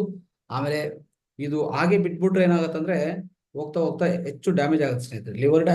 ಲಿವರ್ ಡ್ಯಾಮೇಜ್ ಆಗೋದು, ಇದೆಲ್ಲ ಜಾಂಡಿಸ್ ಹೆಚ್ಚಾಗೋದು, ಇಂಥ ಪರಿಸ್ಥಿತಿ ಬರುತ್ತೆ. ಖಂಡಿತವಾಗಿ ಈ ತರ ನೀವು ಪರಿಹರಿಸ್ಕೊಳ್ಳಿ. ಅಂದ್ರೆ ಹೀಟ್ ಅನ್ನು ಕಡಿಮೆ ಮಾಡ್ಕೊಳ್ಳಿ ಅಷ್ಟೇ. ಇದಕ್ಕೆ ಟ್ರೀಟ್ಮೆಂಟ್ ಹೆಚ್ಚು ಉಷ್ಣತೆಯನ್ನು ಕಡಿಮೆ ಮಾಡ್ಕೊಳ್ಳೋದು, ಅದು ಉತ್ತಮ ಫಲಿತಗಳು ನಿಮ್ಗೆ ಕೊಡುತ್ತೆ ಸ್ನೇಹಿತರೆ. ಆಮೇಲೆ ಇನ್ನೊಂದು ಕಾಯಿಲೆಗಳು ಅಂದ್ರೆ ಸಾಮಾನ್ಯ ಕಾಯಿಲೆಗಳು ಏನಂದ್ರೆ ಈ ಹೈಪರ್ ಅಸಿಡಿಟಿ. ಹೆಚ್ಚು ಅಂದ್ರೆ ಅಸಿಡಿಟಿಗೆ ಈಗಾಗಲೇ ಮುದ್ರಗಳು ಎಲ್ಲ ಹೇಳಿದ್ವಿ. ಆದ್ರೆ ಇನ್ ಸ್ವಲ್ಪ ಇಲ್ಲಿ ಮನೆ ಮದ್ದುಗಳ ತರ ಇಲ್ಲಿ ನಿಮ್ಗೆ ಸಿಗತ್ತೆ, ಸ್ವಲ್ಪ ಆಕುಪ್ರದರಲ್ಲಿ ಎಲ್ಲ ಪಾಯಿಂಟ್ಸ್ ಸಿಗತ್ತೆ. ಸೊ ಖಂಡಿತವಾಗಿ ನೀವು ಅಳವಡಿಸ್ಕೊಳ್ಳಿ ನೋಡಿ. ಯಾವಾಗ ನಾವು ನಿದ್ದೆಯಿಂದ ಎದ್ದಿದ ಮೇಲೆ, ಬೆಳಗ್ಗೆ ಟೈಮಲ್ಲಿ ಎದ್ದಿದ ತಕ್ಷಣ ನಮ್ಮ ಬಾಯಲ್ಲಿ ಒಂಥರ ವಿಕಾರವಾಗಿ ಟೇಸ್ಟ್ ಇರುತ್ತೆ ಸ್ನೇಹಿತರೆ ಅಲ್ವಾ. ಒಂಥರ ಗ್ಯಾಸ್ ತರ ಬರ್ತಾ ಇರ್ತದೆ. ಮತ್ತೆ ಈ ತಲದಲ್ಲಿ ಸ್ವಲ್ಪ ಹೆವಿಗಿರುತ್ತೆ, ಅಂದ್ರೆ ಭಾರವಾಗಿರುತ್ತೆ. ಇಂಥದೆಲ್ಲ ಮತ್ತೆ ಈ ಹೊಟ್ಟೆ ಭಾಗದಲ್ಲಿ ಹೇಳ್ಬೇಕಂದ್ರೆ ಒಂಥರ ವಿಕಾರವಾಗಿರೋದು, ವಾಮಿಟಿಂಗ್ ಸೆನ್ಸೇಷನ್ ಇರ್ಬೋದು, ಇದೆಲ್ಲ ಆಗ್ತಾ ಇರ್ತದೆ. ಇದಕ್ಕೆಲ್ಲ ಕಾರಣ ಏನಪ್ಪಾ ಅಂತಂದ್ರೆ ಖಂಡಿತವಾಗಿ ನಮ್ಮ ಹೈಪರ್ ಅಸಿಡಿಟಿ ಅಂತ ಅರ್ಥ ಮಾಡ್ಕೋಬೇಕು. ಇಂಥದಕ್ಕೆ ನಾವು ಟ್ರೀಟ್ಮೆಂಟ್ ಕೊಡ್ಬೇಕಂದ್ರೆ ಒಂದು ಒಳ್ಳೆ ಪಾಯಿಂಟ್ ಇದೆ. ಆ ಪಾಯಿಂಟ್ ನೀವು ಟ್ರೀಟ್ಮೆಂಟ್ ಕೊಟ್ಕೊಳ್ಳಿ. ಆ ಪಾಯಿಂಟ್ ಟ್ರೀಟ್ಮೆಂಟ್ ಕೊಟ್ರೆ ಖಂಡಿತವಾಗಿ ನಿಮ್ಗೆ ಬೇಗವಂತ ಗುಣ ಆಗುತ್ತೆ ಸ್ನೇಹಿತರೆ. ಆ ಪಾಯಿಂಟ್ ಎಲ್ಲಿರುತ್ತೆ ಅಂದ್ರೆ ಕಾಲು, ನಮ್ಮ ಕಾಲಿದೆಲ್ಲ, ಲೆಗ್ ಇದೆಲ್ಲ, ಈ ಲೆಗ್ಗೂ ಆಂಕಲ್ ಅಂತ ಇದೆ ನೋಡಿ, ಆಂಕಲ್ ಕೆಳಗಡೆ ಆಂಕಲ್ ಇರ್ತದಲ್ಲ, ಅದರಿಂದ ಒಂದು ಇಂಚ್ ಅಬೋವ್, ಆ ಆಂಕಲ್ ಜಾಯಿಂಟ್ ಎಲ್ಲಿ ಇರ್ತದೋ ಆ ಜಾಯಿಂಟ್ ಇಂದ 1 inch above, okay, 1 inch above, ಅದನ್ನು outer side of the leg, ಅಂದ್ರೆ ಈ ಕಾಲಿಗೆ ಅಂದ್ರೆ ಕಾಲಿಗೆ ಈ ಕಡೆ ಎಲ್ಲ ಔಟ್ ಸೈಡ್ ಅಂದ್ರೆ ಬಾಹ್ಯದ ಅಲ್ಲಿ 1 ಇಂಚ್ ಅಬೋವ್ ಒಂದು ಪಾಯಿಂಟ್ ಸಿಗುತ್ತೆ. ಅದು ನಾನು ಚಿತ್ರ ಕಲಿಸ್ತೇನೆ, ಅದು ನೋಡ್ಕೊಳ್ಳಿ. ಆ ಪಾಯಿಂಟ್ ವನ್ನು ಸರಿಯಾದ ಒತ್ತಡಿ ಕೊಟ್ರೆ 3 ರಿಂದ 5 ನಿಮಿಷ ಒತ್ತಡಿ ಕೊಟ್ರೆ ಇಂಥ ಅಸಿಡಿಟಿ ಹೆಚ್ಚಾಗಿದ್ರು ಅಸಿಡಿಟಿ ಕಡಿಮೆ ಆಗ್ತದೆ, ಬೇಗವಂತ ಕಡಿಮೆ ಆಗ್ತದೆ ಸ್ನೇಹಿತರೆ. ಆದ್ರೆ ಅದೊಂದು ಮಾಡ್ಕೊಳ್ಳಿ. ಇಲ್ಲ ಅಂದ್ರೆ ನಾನು ಈಗಾಗಲೇ ಅಸಿಡಿಟಿಗೆ ಪಾಯಿಂಟ್ಸ್ ಹೇಳಿದ್ದೀನಿ, ಗೊತ್ತಾ ನಿಮ್ಗೆ? ಇಂದಿನ ಕ್ಲಾಸಲ್ಲಿ ಅಸಿಡಿಟಿಗೆ ಆಕ್ಯುಪ್ರೆಷರ್ ಪಾಯಿಂಟ್ಸ್ ಹೇಳಿದ್ದೀನಿ, ದಯವಿಟ್ಟು ಅದು ಪಾಲನೆ ಮಾಡಿ. ಬೇಗವಂತವಾಗಿ ಹೈಪರ್ ಅಸಿಡಿಟಿ, ಈ ಹೆಚ್ಚು ಅಸಿಡಿಟಿ, ದೀರ್ಘಕಾಲ ಅಸಿಡಿಟಿ ಎಲ್ಲ ಕಡಿಮೆ ಆಗ್ತದೆ. ಓಕೆ, ಈ ತರ ದಯವಿಟ್ಟು ಮಾಡ್ಕೊಳ್ಳಿ. ಆಮೇಲೆ ಇನ್ನೊಂದು ಏನ್ ಮಾಡ್ಬೇಕಂದ್ರೆ ದೇಹದಲ್ಲಿ ಹೆಚ್ಚು ಉಷ್ಣತೆ ತೆಗೆದುಹಾಕಿ, ಅದು ಮೊದಲನೇದು. ಅದನ್ನು ತೆಗಿಬೇಕಾಗತ್ತೆ. ಇನ್ನೊಂದು ಏನ್ ಮಾಡ್ಬೋದು ಅಂದ್ರೆ ಒಂದು 2 ರಿಂದ 3 ಪೀಸು ಲವಂಗಗಳು ಲವಂಗಗಳು ಇಲ್ಲಾಂದ್ರೆ ಕಾಳುಮೆಣಸು ಅದು ತಿನ್ಬೋದು. 2 ರಿಂದ 3 ಪೀಸ್ ತಿಂದ್ರೆ ಅದು ಒಳ್ಳೇದು. ನೋಡಿ, ಇನ್ನು ಸ್ವಲ್ಪ ಪರಿಹಾರಗಳು ಲಾಂಗ್ ಟರ್ಮ್ ರಿಲೀಫ್, ದೀರ್ಘಕಾಲ ಪರಿಹಾರಗಳಂತ ಸ್ವಲ್ಪ ಕೊಡ್ತೀನಿ, ಅದನ್ನು ದಯವಿಟ್ಟು ಪಾಲನೆ ಮಾಡಿ. ಒಂದು 7-8 ಪಾಯಿಂಟ್ಸ್ ಇದೆ. ಓಕೆ, ಒಂದೇನಂದ್ರೆ ಹೆಚ್ಚು ಉಷ್ಣತೆ ತೆಗೆದುಹಾಕೋದು, ಅದು ನಿಮ್ಗೆ ಈಗಾಗಲೇ ಹೇಳಿದೀವಿ. ಆಮೇಲೆ ಪ್ರೆಷರ್ ಪಾಯಿಂಟ್ಸ್ ಇದೆ ಸ್ವಲ್ಪ, 23, 20, 22, 23, 28 ಈ 3 ಪಾಯಿಂಟ್ ಅನ್ನು ಸರಿಯಾಗಿ ಪ್ರೆಸ್ ಮಾಡ್ಕೊಳ್ಳಿ, ಹೆಚ್ಚು ಅಸಿಡಿಟಿ ಇರೋರು. ಆಮೇಲೆ ಇನ್ನೊಂದು ಏನ್ ಮಾಡ್ಬೋದು ಅಂದ್ರೆ ಒಂದು ಮೀಲ್ಸ್ ಅಂದ್ರೆ ಊಟಕ್ಕೆ ಮುಂಚೆ, ಊಟಕ್ಕೆ ಒಂದು 1/2 ಅವರ್ ಮುಂಚೆ ಏನ್ ಮಾಡ್ಬೇಕು, 1 ಟೀ ಸ್ಪೂನ್ ಏನ್ ಮಾಡ್ಬೇಕು, ಈ ಜೀರಿಗೆ ಪೌಡ್ರು ಅಂದ್ರೆ ಈ ಜೀರಾ ಪೌಡ್ರು ಸ್ನೇಹಿತರೆ, ಮತ್ತೆ ಈ ಕಲ್ ಚಕ್ರೆ ಪುಡಿ, ಈ 2 ಮಿಕ್ಸ್ ಮಾಡಿಕೊಂಡು ಸೇವನೆ ಮಾಡಿದ್ರೆ ನಿಮ್ಗೆ ತುಂಬಾ ಉತ್ತಮ ಆಗುತ್ತೆ. 1 ಟೀ ಸ್ಪೂನು ಜೀರಿಗೆ ಪೌಡರ್, 1/2 ಟೀ ಸ್ಪೂನು ಈ ಕಲ್ ಚಕ್ರ ಪುಡಿ. ಓಕೆ, ಈ 2 ಮಿಕ್ಸ್ ಮಾಡ್ಕೊಳ್ಳಿ. 1/2 ಅವರ್ ಮೀಲ್ಸ್ ಮುಂದೆ, 1/2 ಅವರ್ ಊಟಕ್ಕೆ ಮುಂದೆ, 1/2 ಅವರ್. ರೈಟ್. ಆಮೇಲೆ ಇನ್ನೊಂದು ಏನ್ ಮಾಡ್ಬೇಕಂದ್ರೆ ಮೀಲ್ಸ್ ಆದ್ಮೇಲೆ ಈಗಾಗಲೇ ಹೇಳಿದ್ವಲ್ಲ, ಒಂದು 2 ರಿಂದ 3 ಲವಂಗಗಳು, ಇಲ್ಲ ಅಂದ್ರೆ 2 ರಿಂದ 3 ಈ ಕಾಳುಮೆಣಸು, ಅದು ಚೆನ್ನಾಗಿ ಜಗದು ತಿನ್ಬೇಕಾಗತ್ತೆ. ಅದು ಈ ಹೈಪರ್ ಅಸಿಡಿಟಿ ತುಂಬಾ ಉತ್ತಮ ಆಗತ್ತೆ. ಇನ್ನೊಂದು ಕಾನ್ಸ್ಟಿಪೇಷನ್, ಯಾವುದೇ ನಿಮ್ಗೆ ಮಲಬದ್ಧತೆ ಇದ್ರೆ ಮಲಬದ್ಧತೆ ಪೂರ್ತಿ ಪರಿಹಾರ ಮಾಡ್ಕೊಳ್ಳಿ. ಈ ಪಾಯಿಂಟ್ ಇದೆ. ಈಗ ಮಲಬದ್ಧತೆಗೆ ಏನೇನು ಪರಿಹಾರಗಳಿದೋ ದಯವಿಟ್ಟು ಮುದ್ರಾ ಅದೆಲ್ಲ ಹಾಕೊಂಡು ಮಲಬದ್ಧತೆ ಪರಿಷ್ಕರಿಸ್ಕೊಳ್ಳಿ, ಅವಾಗ ಹೈಪರ್ ಅಸಿಡಿಟಿ ಕಡಿಮೆ ಆಗ್ತದೆ. ಆಮೇಲೆ ಇನ್ನೊಂದೇನಂದ್ರೆ 2 ರಿಂದ 3 ಗ್ರೀನ್ ಜ್ಯೂಸ್, 2 ರಿಂದ 3 cup green juice per day ಪ್ರತಿಯೊಂದು ದಿವಸ ನೀವು ತಗೊಂಡ್ರೆ ತುಂಬಾ ಉತ್ತಮ ಆಗುತ್ತೆ ಸ್ನೇಹಿತರೆ. ಆಮೇಲೆ ಇದು ಯಾವಾಗ ನಿಮ್ಗೆ ಹೆಚ್ಚು ಅಸಿಡಿಟಿ ಅಂತ ಅನ್ಸದೆ ಇಟ್ಕೊಳ್ಳಿ. ಹೆಚ್ಚು ಅಸಿಡಿಟಿ ಅಂದ್ರೆ ನಮ್ಮ ಒಳಗಡೆ ಈಗಾಗಲೇ ಹೆಚ್ಚು ಅಸಿಡಿಟಿ ಅಂದ್ರೆ ಈ ಸ್ಟಮಕ್ ಒಳಗಡೆ ಒಂಥರ ಉರಿ ಸ್ಟಾರ್ಟ್ ಆಗತ್ತೆ ಅಲ್ವಾ? ಅವಾಗ ಏನ್ ಮಾಡ್ಬೇಕಂದ್ರೆ ತಕ್ಷಣವೇ ಏನ್ ಮಾಡ್ಬೇಕು, ಅದು ಇಮಿಡಿಯೇಟ್ ಕಡಿಮೆ ಮಾಡ್ಕೋಬೇಕಂದ್ರೆ ಈಗಾಗಲೇ ಹೇಳಿದ್ವಲ್ಲ, 2 ರಿಂದ 3 ಕಾಳುಮೆಣಸು, ಬ್ಲ್ಯಾಕ್ ಪೆಪ್ಪರು, ಒಂದು ಈ ಶುಗರ್, ಈ ಕಲ್ ಸಕ್ಕರೆ, ಅದನ್ನು ಇಮಿಡಿಯೇಟು ಬಾಯಲ್ಲಿ ಹಾಕೊಂಡು ಚೆನ್ನಾಗಿ ಅದು ಜಗಿದು ತಿಂದ್ರೆ ನಿಮ್ಗೆ ಈ ಹೊಟ್ಟೆ ಒಳಗಡೆ ಅನೀಜಿ ಆಗೋದು, ಅಸಿಡಿಟಿ ಹೆಚ್ಚಾಗೋದು, ಈ ಬರ್ನಿಂಗ್ ಒಳಗಡೆ ಹೊಟ್ಟೆದಲ್ಲಿ ಉರಿ ಬರ್ತಾ ಇರೋದು, ಉರಿ ಆಗ್ತಾ ಇರೋದು, ಬರ್ನಿಂಗ್ ಅನ್ನೋದು ಎಲ್ಲ ಕಡಿಮೆ ಆಗ್ತದೆ ಸ್ನೇಹಿತರೆ. ಇದು ಬಹಳ ಇಂಪಾರ್ಟೆಂಟ್, ಅರ್ಥ ಮಾಡ್ಕೊಳ್ಳಿ. ಆಮೇಲೆ ಇನ್ನೊಂದು ಏನ್ ಮಾಡ್ತೀರಿ ಅಂದ್ರೆ, ಇನ್ನು ಇದಕ್ಕೂ ಅಂದ್ರೆ ವೇಗವಂತ ಇಮಿಡಿಯೇಟ್ ಪರಿಹಾರ ಹೇಳ್ತಾ ಇದೀನಿ ನಿಮ್ಗೆ, ಆದ್ರೆ ಇದೇ ಪರಿಹಾರ ಅಂತ ಹೇಳ್ತಾ ಇಲ್ಲ, ಇದು ಇಮಿಡಿಯೇಟ್ ಪರಿಹಾರ ಅಷ್ಟೇ. ಅದಾದ್ಮೇಲೆ ಅದಕ್ಕೆ ಏನು ರೂಟ್ ಕಾಸು, ಹೆಚ್ಚು ಉಷ್ಣತೆ ಕಡಿಮೆ ಮಾಡ್ಕೊಳ್ಳೋದೆಲ್ಲ ಮಾಡ್ತಾ ಹೋಗ್ಬೇಕು. ಆಮೇಲೆ ನಾರ ಪದಾರ್ಥ ತಿನ್ನೋದು, ನಾರ ಪದಾರ್ಥ ಇರುವಂತ ಆಹಾರ ಪದಾರ್ಥ ಸೇವನೆ ಮಾಡ್ತಾ ಇರೋದು, ಇದನ್ನೆಲ್ಲ ಮಾಡಿ ಈ ಕಾನ್ಸ್ಟಿಪೇಷನ್ ಕಡಿಮೆ ಮಾಡ್ಕೊಂಡು ಹೋಗ್ತಾ ಇರ್ಬೇಕು. ಓಕೆ, ಅದೆಲ್ಲ ಲಾಂಗ್ ಟರ್ಮ್ ಅಂದ್ರೆ ಅದು ಪೂರ್ತಿ ಪರಿಹಾರಗಳು. ಇದು ಜಸ್ಟ್ ತಾತ್ಕಾಲಿಕವಾಗಿ ಇಮಿಡಿಯೇಟ್ ಕಡಿಮೆ ಮಾಡ್ಕೊಳಕ್ಕೆ. ನೋಡಿ, ಇನ್ನೊಂದು ಏನ್ ಮಾಡೋದು ಅಂದ್ರೆ 3 ರಿಂದ 4 ಟೀ ಸ್ಪೂನ್ಸು ತಣ್ಣದಾಗಿರುವಂತ ಕೋಲ್ಡ್ ಆಗಿರುವಂತ A2 ಮಿಲ್ಕ್ ಆದಷ್ಟು ಟ್ರೈ ಮಾಡಿ. A2 ಮಿಲ್ಕ್ ಆಗೋದು ಒಳ್ಳೆಯದು. ಈ 3 ರಿಂದ 4 ಟೇಬಲ್ ಸ್ಪೂನ್ ಅನ್ನೋದು ಪೂರ್ತಿ ತಣ್ಣದಾಗಿರುವಂತ ತಂಪಾಗಿರುವಂತ ಕೋಲ್ಡ್ ಮಿಲ್ಕ್ ತಗೊಳ್ಳಿ. ಒಂದು 15 ನಿಮಿಷಕ್ಕೊಂದ್ಸಾರಿ ನಾವು 15 ನಿಮಿಷಕ್ಕೊಂದ್ಸಾರಿ ತಗೋಬೇಕಾಗತ್ತೆ ಸ್ನೇಹಿತರೆ. 15 ನಿಮಿಷಕ್ಕೊಂದ್ಸಾರಿ ಕುಡಿಬೇಕಾಗತ್ತೆ. ಕುಡಿದ್ರೆ ಆ ಜೊತೆಗೆ ಸ್ವಲ್ಪ ಸೋಡಾ ಪೌಡರ್ ಇದ್ರೆ ಅದು ಸ್ವಲ್ಪ ಆ್ಯಡ್ ಮಾಡ್ಕೊಳ್ಳಿ. ಅವಾಗ ಈ ಕೂಲ್ಡ್ ಮಿಲ್ಕ್ಗೆ ಅಂದ್ರೆ ಈ ತಂಪಾಗಿರುವಂತ ಈ ಮಿಲ್ಕ್ಗೆ 3 ರಿಂದ 4 ಟೇಬಲ್ ಟೀ ಸ್ಪೂನ್ಸು ಈ ಸೋಡಾ ಪೌಡರ್ ಆ್ಯಡ್ ಮಾಡಿಕೊಂಡು ಒಂದು 15 ನಿಮಿಷಕ್ಕೊಂದ್ಸರಿ, 15 ನಿಮಿಷ 20 ನಿಮಿಷಕ್ಕೊಂದ್ಸರಿ ಕುಡಿದ್ರೆ ವೇಗವಂತವಾಗಿ ಈ ಬರ್ನಿಂಗ್ ಸೆನ್ಸೇಷನ್ ಎಲ್ಲ ಸ್ಟಾಪ್ ಆಗ್ಬಿಡುತ್ತೆ ಸ್ನೇಹಿತರೆ. ವೇಗವಂತವಾಗಿ ಸ್ಟಾಪ್ ಆಗತ್ತೆ. ಅಂದ್ರೆ ಸೋಡಾ ಪೌಡರ್ ಇದ್ರೆ ಓಕೆ, ಇಲ್ಲಾಂದ್ರೆ ಈ ತಂಪು ಮಿಲ್ಕ್ ಅನ್ನೋದು ಅದನ್ನು ನಿಮಗೆ ಗುಣ ಮಾಡುತ್ತೆ ಸ್ನೇಹಿತರೆ. ಇದು ಅರ್ಥ ಮಾಡ್ಕೊಳ್ಳಿ. ಆಮೇಲೆ ಸ್ವಲ್ಪ ಯಾವುದೇ ನಮ್ಮ ಈ ಚೆಸ್ಟ್ ಅಲ್ಲಿ ಹೆವಿ ಗ್ಯಾಸ್ ಆಗಿದೆ, ಹೆವಿನೆಸ್ಸು ಪ್ರೆಷರ್ ಆಗ್ತಾ ಇದೆ, ಅವಾಗ ಖಂಡಿತವಾಗ ಏನ್ ಮಾಡ್ಬೇಕು ಹೇಳಿ, ಅವಾಗ ಈ ಸೋಲಾರ್ ಪ್ಲೆಕ್ಸಸ್ ಅನ್ನೋದು ಚೆಕ್ ಮಾಡಿಕೊಂಡು ಅದು ಕರೆಕ್ಷನ್ ಮಾಡ್ಕೊಳ್ಳಿ. ಈ ಗ್ಯಾಸ್ ಹೆಚ್ಚಾಗಿದೆ ಅಂದ್ರೆ ಈ ದೇಹದಲ್ಲಿ ಈ ಚೆಸ್ಟ್ ಅಲ್ಲಿ ಗ್ಯಾಸ್ ಹೆಚ್ಚಾಗಿದೆ, ಪ್ರೆಷರ್ ಹೆಚ್ಚಾಗಿದೆ ಅಂದ್ರೆ ಅವಾಗ ಸೋಲಾರ್ ಪ್ಲೆಕ್ಸ್ವನ್ನು ಸರಿಪಡಿಸ್ಕೊಳ್ಳಿ ಒಂದು. ಆಮೇಲೆ ಈ ಪಾಯಿಂಟ್ ನಂಬರ್ 8 ಇದೆಲ್ಲ ಅದನ್ನು ಚೆನ್ನಾಗಿ ಪ್ರೆಸ್ ಮಾಡ್ಬೇಕು ಸ್ನೇಹಿತರೆ. ಪಾಯಿಂಟ್ ನಂಬರ್ ಪ್ರೆಸ್ ಮಾಡಿ ಅದನ್ನು ಗುಣಪಡಿಸ್ಕೊಂಡ್ರೆ ಸೊ ಅವಾಗ ನಿಮಗೆ ಖಂಡಿತವಾಗಿ ಈ ಟ್ರೀಟ್ಮೆಂಟ್ ಅನ್ನೋದು ಅದ್ಭುತವಾಗಿ ಕೆಲಸ ಮಾಡುತ್ತೆ ಸ್ನೇಹಿತರೆ. ಇದು ಇಷ್ಟೆಲ್ಲ ನಾವು ತಿಳ್ಕೊಳ್ಳೋಕೆ ಪ್ರಯತ್ನ ಮಾಡಿ ಸ್ನೇಹಿತರೆ. ಸೊ ಆಮೇಲೆ ಇನ್ನು ಹೆಚ್ಚಾಗಿ ಈ ತರ ಕಾಣಿಸ್ತಾ ಇರ್ತದೆ. ಹೆಚ್ಚಾಗಿ ಇನ್ನು ನಮ್ಗಿರುವಂತ ಬೇರೆ ಬೇರೆ ಸಮಸ್ಯೆಗಳೆಲ್ಲ ತುಂಬಾ ಇದೆ. ಆದ್ರೆ ಸಮಯ ಕಡಿಮೆ ಇರ್ತದೆ. ಅದಕ್ಕೋಸ್ಕರ ಮತ್ತೆ ನಾಳೆನೂ ಸ್ವಲ್ಪ ಈ ಅಂಶ ನಾಳೆನೂ ಕಂಟಿನ್ಯೂ ಮಾಡ್ಬೇಕಾಗತ್ತೆ ಖಂಡಿತವಾಗಿ. ಅವಾಗ ನಾಳೆ ಪೂರ್ಣಗೊಳಿಸ್ಕೊಂತೀವಿ. ಟೋಟಲ್ ಆಗಿ ಹೇಳ್ಬೇಕಂದ್ರೆ ಇದು ಎಲ್ಲಾ ಪಾಯಿಂಟ್ಸ್ ಸೇರ್ಕೊಂಡು ಒಂದು 45-50 ಪರಿಹಾರಗಳಿದೆ. 45-50 ಸಾಮಾನ್ಯ ಕಾಯಿಲೆಗಳು ಈ ತರ ಇದೆ.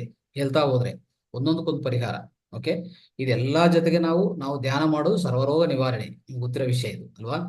ಧ್ಯಾನ ಸರ್ವರೋಗ ನಿವಾರಣೆ, ಅದ್ ಜೊತೆಗೆ ಈಗ ಹೇಳ್ತಾ ಇರೋಂಥ ಈ ಪರಿಹಾರಗಳು ಸ್ವಲ್ಪ ಗಮನ ಕೊಟ್ಕೊಂತ ಹೋದ್ರೆ ಅಂದ್ರೆ ಯಾವುದೇ ಒಂದು ಅಲೋಪತಿ ಡಾಕ್ಟರ್ ಹತ್ರ ಹೋಗೋದು ನಾವು ನಿಲ್ಸ್ಕೋಬಹುದು, ಅದು ಸ್ಟಾಪ್ ಮಾಡ್ಕೋಬಹುದು. ನಮ್ಮ ಆರೋಗ್ಯವನ್ನು ನಮ್ಮ ಕೈಯಲ್ಲಿ ಇಟ್ಕೊಂಡು ನಮ್ಮ ಆರೋಗ್ಯವನ್ನು ನಾವು ಕಾಪಾಡ್ಕೊಳ್ಳೋದು ಅಷ್ಟೇ ಸ್ನೇಹಿತರೆ. ಆಮೇಲೆ ಸ್ನೇಹಿತರೆ ಈ ಎಪಿಲೆಪ್ಸಿ ಈಗಾಗಲೇ ಹೇಳ್ಕೊಂಡಿದ್ ನೋಡಿ, ಈ ಫಿಟ್ಸ್ ಬರೋದು, ಮೂರ್ಛೆ ಬರೋದಿದೆಯಲ್ಲ, ಅದನ್ನು ಸರಿಪಡಿಸ್ಕೋಬೇಕಂದ್ರೆ ಈಗಾಗಲೇ ಹೇಳ್ಕೊಂಡಿದ್ವಿ. ಅದು ಪಾಯಿಂಟ್ ತೋರಿಸಿದ್ದೀನಿ ನಾನು, ಖಂಡಿತವಾಗಿ ನಿಮ್ಗೆಲ್ಲ ಗೊತ್ತಿರ್ತದೆ. ಆ ಪಾಯಿಂಟ್ ಇಲ್ಲಿದೆ ಅಂತ ಗೊತ್ತಲ್ಲ, ಎಪಿಲೆಪ್ಸಿ ಪಾಯಿಂಟ್ ಇದು. ಅದ್ ಜೊತೆಗೆ ಏನ್ ಮಾಡ್ಬೋದು ಅಂದ್ರೆ ಎರಡು ಕೈಯಲ್ಲಿ ಎಲ್ಲಾ ಪಾಯಿಂಟ್ಸ್ ಆಕ್ಟಿವೇಟ್ ಮಾಡ್ಕೊಳ್ಳಿ. ಎರಡು ಕೈಯಲ್ಲಿ ಎಲ್ಲ ಸರಿಯಾಗಿ ಒತ್ತಡ ಕೊಡೋದು, ಎಲ್ಲಾ ಪಾಯಿಂಟ್ಸ್ ಆಕ್ಟಿವೇಟ್ ಮಾಡ್ಕೊಳ್ಳಿ. ಅದ್ ಜೊತೆಗೆ ಸ್ವಲ್ಪ ಪಾಯಿಂಟ್ಸ್ ಹೇಳ್ತೀನಿ. ಅಂದ್ರೆ ಆ ಪಾಯಿಂಟ್ಸ್ ಯಾವ್ದು ಅಂದ್ರೆ ಈ ಎಂಡೋಕ್ರೈನ್ ಪಾಯಿಂಟ್ಸ್ ನಿಮ್ಗೆ ಗೊತ್ತು. ಎಂಡೋಕ್ರೈನ್ ಪಾಯಿಂಟ್ಸ್ ಯಾವುದು? ಆ ಪಾಯಿಂಟ್ಸ್ ಗಳನ್ನು ಸರಿಯಾಗಿ ಒತ್ತಡ ಕೊಡಿ. ಆಲ್ ಎಂಡೋಕ್ರೈನ್ ಪ್ಲಾಂಟ್ಸ್ ಮತ್ತೆ ಎರಡು ಕೈಗಳು ನೀಟಾಗಿ ಒತ್ತಬೇಕು, ಎರಡು ಕಾಲು ನೀಟಾಗಿ ಒತ್ತಬೇಕು. ಅವಾಗ ಈ ಎಪಿಲೆಪ್ಸಿ ಬೇಗವಂತ ಗುಣ ಮಾಡ್ಕೋಬಹುದು. ಈ ಎಂಡೋಕ್ರೈನ್ ಪ್ಲಾಂಟ್ಸ್ ಯಾವ್ದಾವ್ದು ನೋಡ್ಕೊಳ್ಳಿ. 1 to 4, 1 2 3 4 8 14 15 25 28 38. ಇದನ್ನು ಸರಿಯಾಗಿ ನೀವು ಎಪಿಲೆಪ್ಸಿ ಅನ್ನೋದು, ಈ ಫಿಟ್ಸ್ ಅನ್ನೋದು, ಈ ಮೂರ್ಛೆ ವ್ಯಾಧಿ ಅನ್ನೋದು ಸರಿಪಡಿಸ್ಕೋಬಹುದು ಸ್ನೇಹಿತರೆ. ಅರ್ಥ ಮಾಡ್ಕೊಳ್ಳಿ. ಸೊ ಇದು ಮಾಡ್ಕೊಳ್ಳಿ. ಆಮೇಲೆ ಇನ್ನೊಂದೇನಂದ್ರೆ ಸ್ನೇಹಿತರೆ, ಇಲ್ಲಿ ಒಂದು ಮೂರ್ಛೆ ಹೋಗ್ತಾ ಇರ್ತಾರೆ. ಅಂದ್ರೆ ಇರೋದಿರೋದು ಹಾಗೆ ಬಿದ್ದು ಹೋಗ್ತಾರೆ. ಮೂರ್ಛೆ ಅಂದ್ರೆ ಒಂಥರ ಅಚೇತನಾಗಿ ಹೋಗ್ತಾರೆ, ಅಪಸ್ಮಾರ ಸ್ಥಿತಿಗೆ ಹೋಗ್ತಾ ಇರ್ತಾರೆ ನೋಡಿ. ಅವ್ರಿಗೆ ಇಂಥ ಸೀರಿಯಸ್ ಪ್ರಾಬ್ಲಮ್ ಇರೋರಿಗೆ ತಕ್ಷಣವೇ ಪರಿಹಾರ, ರಿಲೀಫ್ ಆಗಿ ಒಂದು ಪಾಯಿಂಟ್ ಇದೆ. ಸೊ ಆ ಪಾಯಿಂಟ್ ಅನ್ನು ಪ್ರೆಸ್ ಮಾಡ್ಕೊಂಡಿದ್ರೆ ಖಂಡಿತವಾಗಿ ನಿಮ್ಗೆ ಬೇಗವಂತ ಗುಣ ಆಗತ್ತೆ. ಆ ಪಾಯಿಂಟ್ ಎಲ್ಲಿರ್ತದೆ ಅಂತ ನಾನು ತೋರಿಸ್ತೀನಿ, ಅದು ನೋಡ್ಕೊಳ್ಳಿ. ಈಗ ಹಿಂಭಾಗ ಈ ಕಿರುಬೆರಳು ಇದೆಲ್ಲ, ಕಿರುಬೆರಳಿಗೂ ಹಿಂಭಾಗ. ಆದ್ರೆ ಮುಂಚೆ ನಾವು ಆಚ ಕಡೆ ಹೇಳಿದ್ವಲ್ಲ, ಆಚ ಕಡೆ ಒಂದು ಪಾಯಿಂಟ್ ಹೇಳಿದ್ವಿ, ಅದು ಉಲಗಲಿದೆಯಾ ಮತ್ತೆ ಹಾರ್ಟ್ ಅಟ್ಯಾಕ್ನು ಅದೊಂದು ಪಾಯಿಂಟ್ ಹೇಳಿದ್ವಿ, ಅಲ್ಲೇ ಇರ್ತದೆ ಎರಡು. ಇದೇನಾಗತ್ತಂದ್ರೆ ಈ ಕಡೆ ಭಾಗದಲ್ಲಿ ಇನ್ಸೈಡ್. ಓಕೆ, ಇದು ಔಟ್ ಸೈಡ್ ಅಲ್ಲ, ಇನ್ಸೈಡ್. ಸೇಮ್ ಇದೇ ಕಿರುಬೆರಳು ಸ್ವಲ್ಪ ಈ ಕಡೆ ಒಂದು ಪಾಯಿಂಟ್ ಇದೆ, ಇಲ್ಲಿ ಈ ಪಾಯಿಂಟ್ ನೋಡ್ಕೊಳ್ಳಿ. ಈಗ ಇದು ಹಾರ್ಟ್ ಅಟ್ಯಾಕ್ ಪಾಯಿಂಟು ಇಲ್ಲ ಉಲಗಲಿದೆ ಅಂತ ಇಲ್ಲಿ ಗೊತ್ತಾಗತ್ತೆ. ಆಮೇಲೆ ಇನ್ನೊಂದು ಈ ಕಡೆ ಈ ಭಾಗದಲ್ಲಿ ಇರೋ ಪಾಯಿಂಟ್, ಈ ಉಗುರು ಪಕ್ಕದಲ್ಲಿ ಇರ್ತದೆ ಆ ಪಾಯಿಂಟ್. ಈ ಪಾಯಿಂಟ್ ಏನಿದೆಯೋ ಆ ಪಾಯಿಂಟ್ ನಾವು ಸ್ವಲ್ಪ ಪ್ರೆಸ್ ಮಾಡ್ತಾ ಹೋದ್ರೆ, ಈ ಕಡೆ ಪ್ರೆಸ್ ಮಾಡ್ತಾ ಬಂದ್ರೆ ಈ ಅಪಸ್ಮಾರಕ ಸ್ಥಿತಿಯಿಂದ ಅವರು ಆಚೆ ಕಡೆ ಬರ್ತಾರೆ. ಆಮೇಲೆ ಅವ್ರಿಗೆ ಪಾಯಿಂಟ್ ನಂಬರ್ 36 ಪ್ರೆಸ್ ಮಾಡ್ಬೇಕು ಸ್ನೇಹಿತರೆ. ಪಾಯಿಂಟ್ ನಂಬರ್ 36 ಯಾವ್ದು ಹೇಳಿ? ಪಾಯಿಂಟ್ ನಂಬರ್ 36 ಬಂದು ನಮ್ಗೆ ಹಾರ್ಟ್ ಅಂತ ಬರುತ್ತೆ ನೋಡಿ, ಹಾರ್ಟ್ ಅಲ್ವಾ? ಈ ಹಾರ್ಟ್ ಇದೆಯಲ್ಲ, ಹಾರ್ಟ್ ಪಾಯಿಂಟ್ ನಂಬರ್ 36 ಅದನ್ನು ಪ್ರೆಸ್ ಮಾಡ್ಬೇಕಾಗತ್ತೆ ಅವ್ರಿಗೆ. ಅದನ್ನು ಪ್ರೆಸ್ ಮಾಡಿದ್ರೆ, ಈ ಪಾಯಿಂಟ್ ಪ್ರೆಸ್ ಮಾಡಿದ್ರೆ ಅವರು ಅಂದ್ರೆ ಮತ್ತೆ ಚೇತನವಾಗಿ ಬರ್ತಾರೆ. ಆದ್ರೆ ಅವ್ರಿಗೆ ಮೂಲ ಕಾರಣ ಯಾಕೆ ಬರ್ತಾ ಇದೆ ಅಂತದ್ದು ಅದು ಮತ್ತೆ ನೀವು ಸಪರೇಟ್ ಆಗಿ ಸಂಶೋಧನೆ ಮಾಡ್ಕೋಬೇಕು. ಓಕೆ, ಬಟ್ ತಕ್ಷಣವೇ ಅವ್ರು ಮತ್ತೆ ಎಬ್ಬಿಸ್ಬೇಕು, ಈ ಸ್ಮಾರಕ ಸ್ಥಿತಿ ಬರ್ಬೇಕಂದ್ರೆ ಈ ಎರಡು ಪಾಯಿಂಟ್ಗಳು ಸಾಕು. 36 ಅದು ಹಾರ್ಟ್ ಪಾಯಿಂಟು, ಹೃದಯ ಪಾಯಿಂಟು, ಮತ್ತೆ ಈ ಕಿರುಬೆರಳ ಹಿಂದ್ಗಡೆ ಇರೋದು, ಕಿರುಬೆರಳೆ ಪಕ್ಕ ಆ ಉಗುರು ಪಕ್ಕದಲ್ಲಿರುವಂತ ಆ ಪಾಯಿಂಟ್ ಎರಡು ದಯವಿಟ್ಟು ಪ್ರೆಸ್ ಮಾಡ್ಕೊಳ್ಳಿ. Okay, right. ಸೊ ಇಂಥದ್ದು ಮಾಡ್ತಾ ಹೋಗಿ ಖಂಡಿತವಾಗಿ ನಿಮಗೆ ವೇಗವಂತವಾಗಿ ಗುಣ ಆಗುತ್ತೆ ಸ್ನೇಹಿತರೆ. ಸೊ ಇದನ್ನು ಒಂದು ಒಳ್ಳೆ ಪ್ರಕ್ರಿಯೆ ಅಂತ ಹೇಳ್ಬೋದು. ಆಮೇಲೆ ಸೊ ಇನ್ನೊಂದೇನಂದ್ರೆ ಸ್ನೇಹಿತರೆ, ಇಲ್ಲಿ ಸ್ವಲ್ಪ ಮಕ್ಕಳಲ್ಲಿ ಯಾರೇ ವ್ಯಕ್ತಿಯಲ್ಲಿ ಈ ದೇಹ ಅನ್ನೋದು ಹೆಚ್ಚಾಗಿ ಅಂದ್ರೆ ಒಂಥರ ದಪ್ಪವಾದ ಆಗೋದು, ಒಬೆಸಿಟಿ ತರ ಹೆಚ್ಚಾಗಿ ವೆಯ್ಟ್ ಜಾಸ್ತಿ ಆಗ್ತಾ ಇರ್ತದೆ ನೋಡಿ.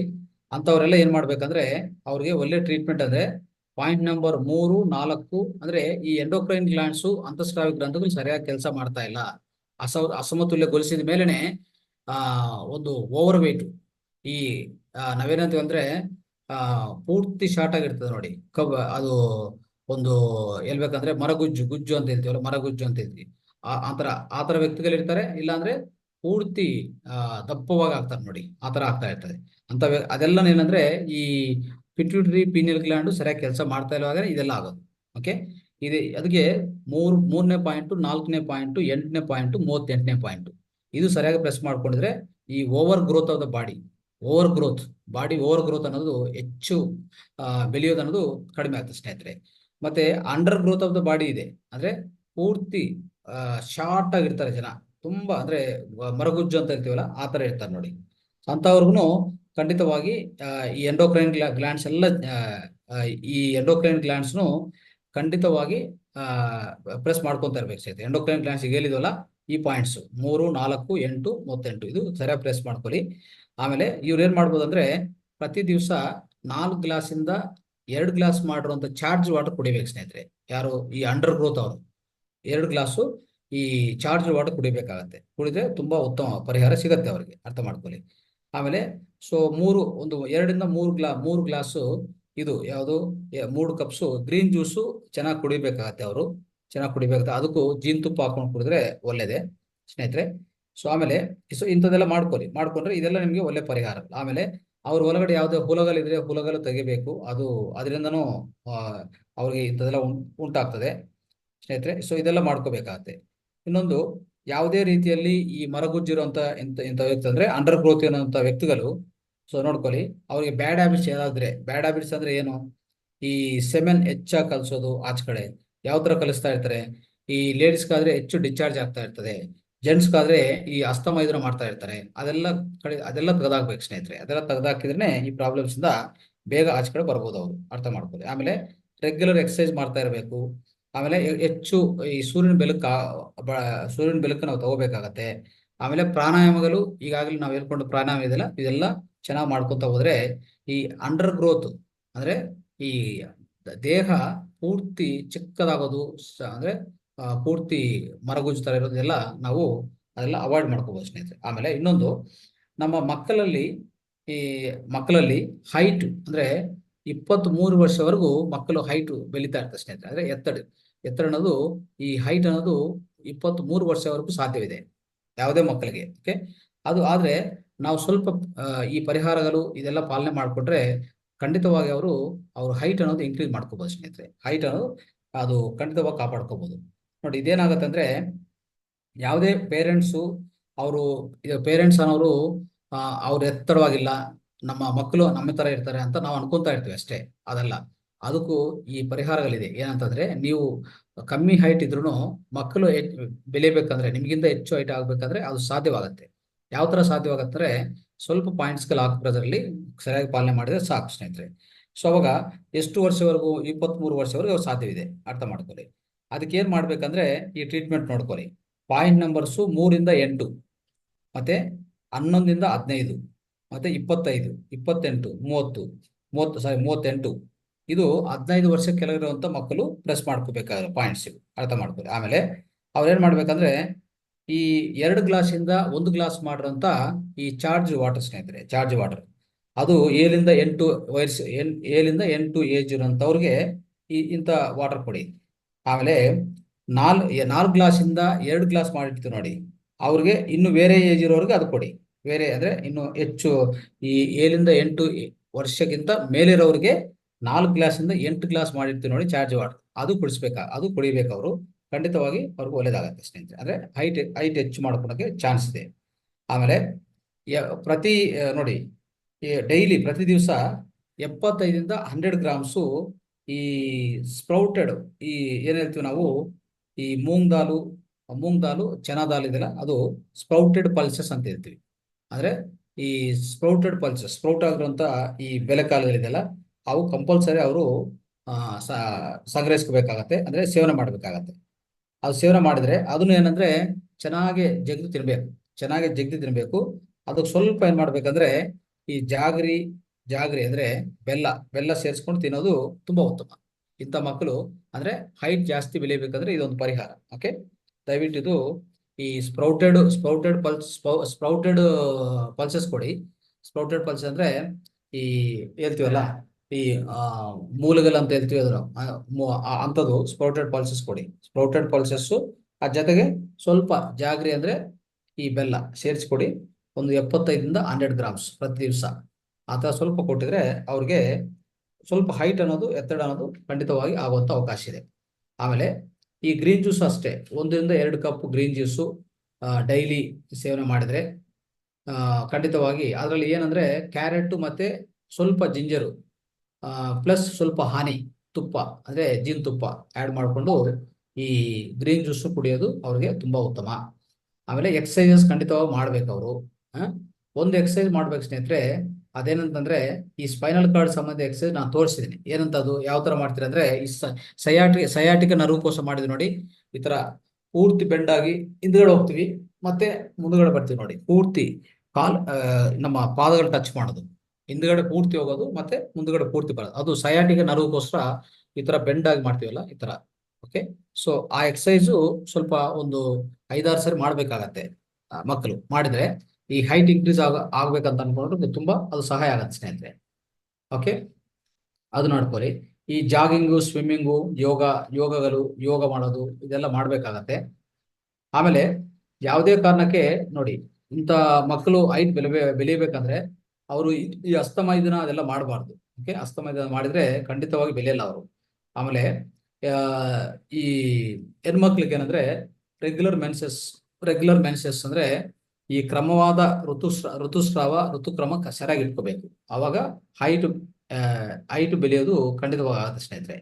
ಸೊ ಈ ತರ ಮಾಡ್ತಾ ಹೋದ್ರೆ ಸ್ನೇಹಿತರೆ ಖಂಡಿತವಾಗಿ ನಿಮ್ಗೆ ಯಾವುದೇ ಸ್ವಲ್ಪ ಈ ವೆಯ್ಟ್ ಅಷ್ಟೇ, ತೂಕನೂ ಅಷ್ಟೇ ನಾರ್ಮಲ್ ಆಗುತ್ತೆ, ಎಲ್ಲ ಚೆನ್ನಾಗಿರ್ತದೆ, ಏನು ತೊಂದರೆ ಆಗಲ್ಲ ಸ್ನೇಹಿತರೆ. ಇದು ಅರ್ಥ ಮಾಡ್ಕೊಳ್ಳಿ. ಸೊ ಇದು ಅದ್ಭುತವಾದ ಫಲಿತಗಳು ಇವೆಲ್ಲ ಕೊಡ್ತಾ ಸ್ನೇಹಿತರೆ. ಸೊ ಇಷ್ಟವರೆಗೂ ನಾವು ಡಿಸ್ಕಸ್ ಮಾಡಿದ್ವಿ. ಇನ್ನು ಮುಂದಿನದು ಅಂದ್ರೆ ಇನ್ನು ಸ್ವಲ್ಪ 20 ಅಂಶಗಳು ನಾಳೆ ತಿಳ್ಕೊಳ್ಳೋಣ.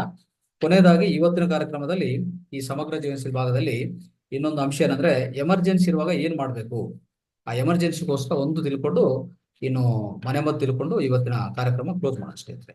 ಇದು ಏನಂತಂದ್ರೆ, ಎಮರ್ಜೆನ್ಸಿ ಇರುವಾಗ ಸ್ವಲ್ಪ ಒಂದು ಖಂಡಿತವಾಗಿ ಒಂದು ಒಳ್ಳೆ ಪ್ರಕ್ರಿಯೆ ಇದೆ, ಅದೊಂದು ಪಾಲನೆ ಮಾಡಿದ್ರೆ ನಮ್ಗೆ ನೋಡ್ಕೊಳ್ಳಿ.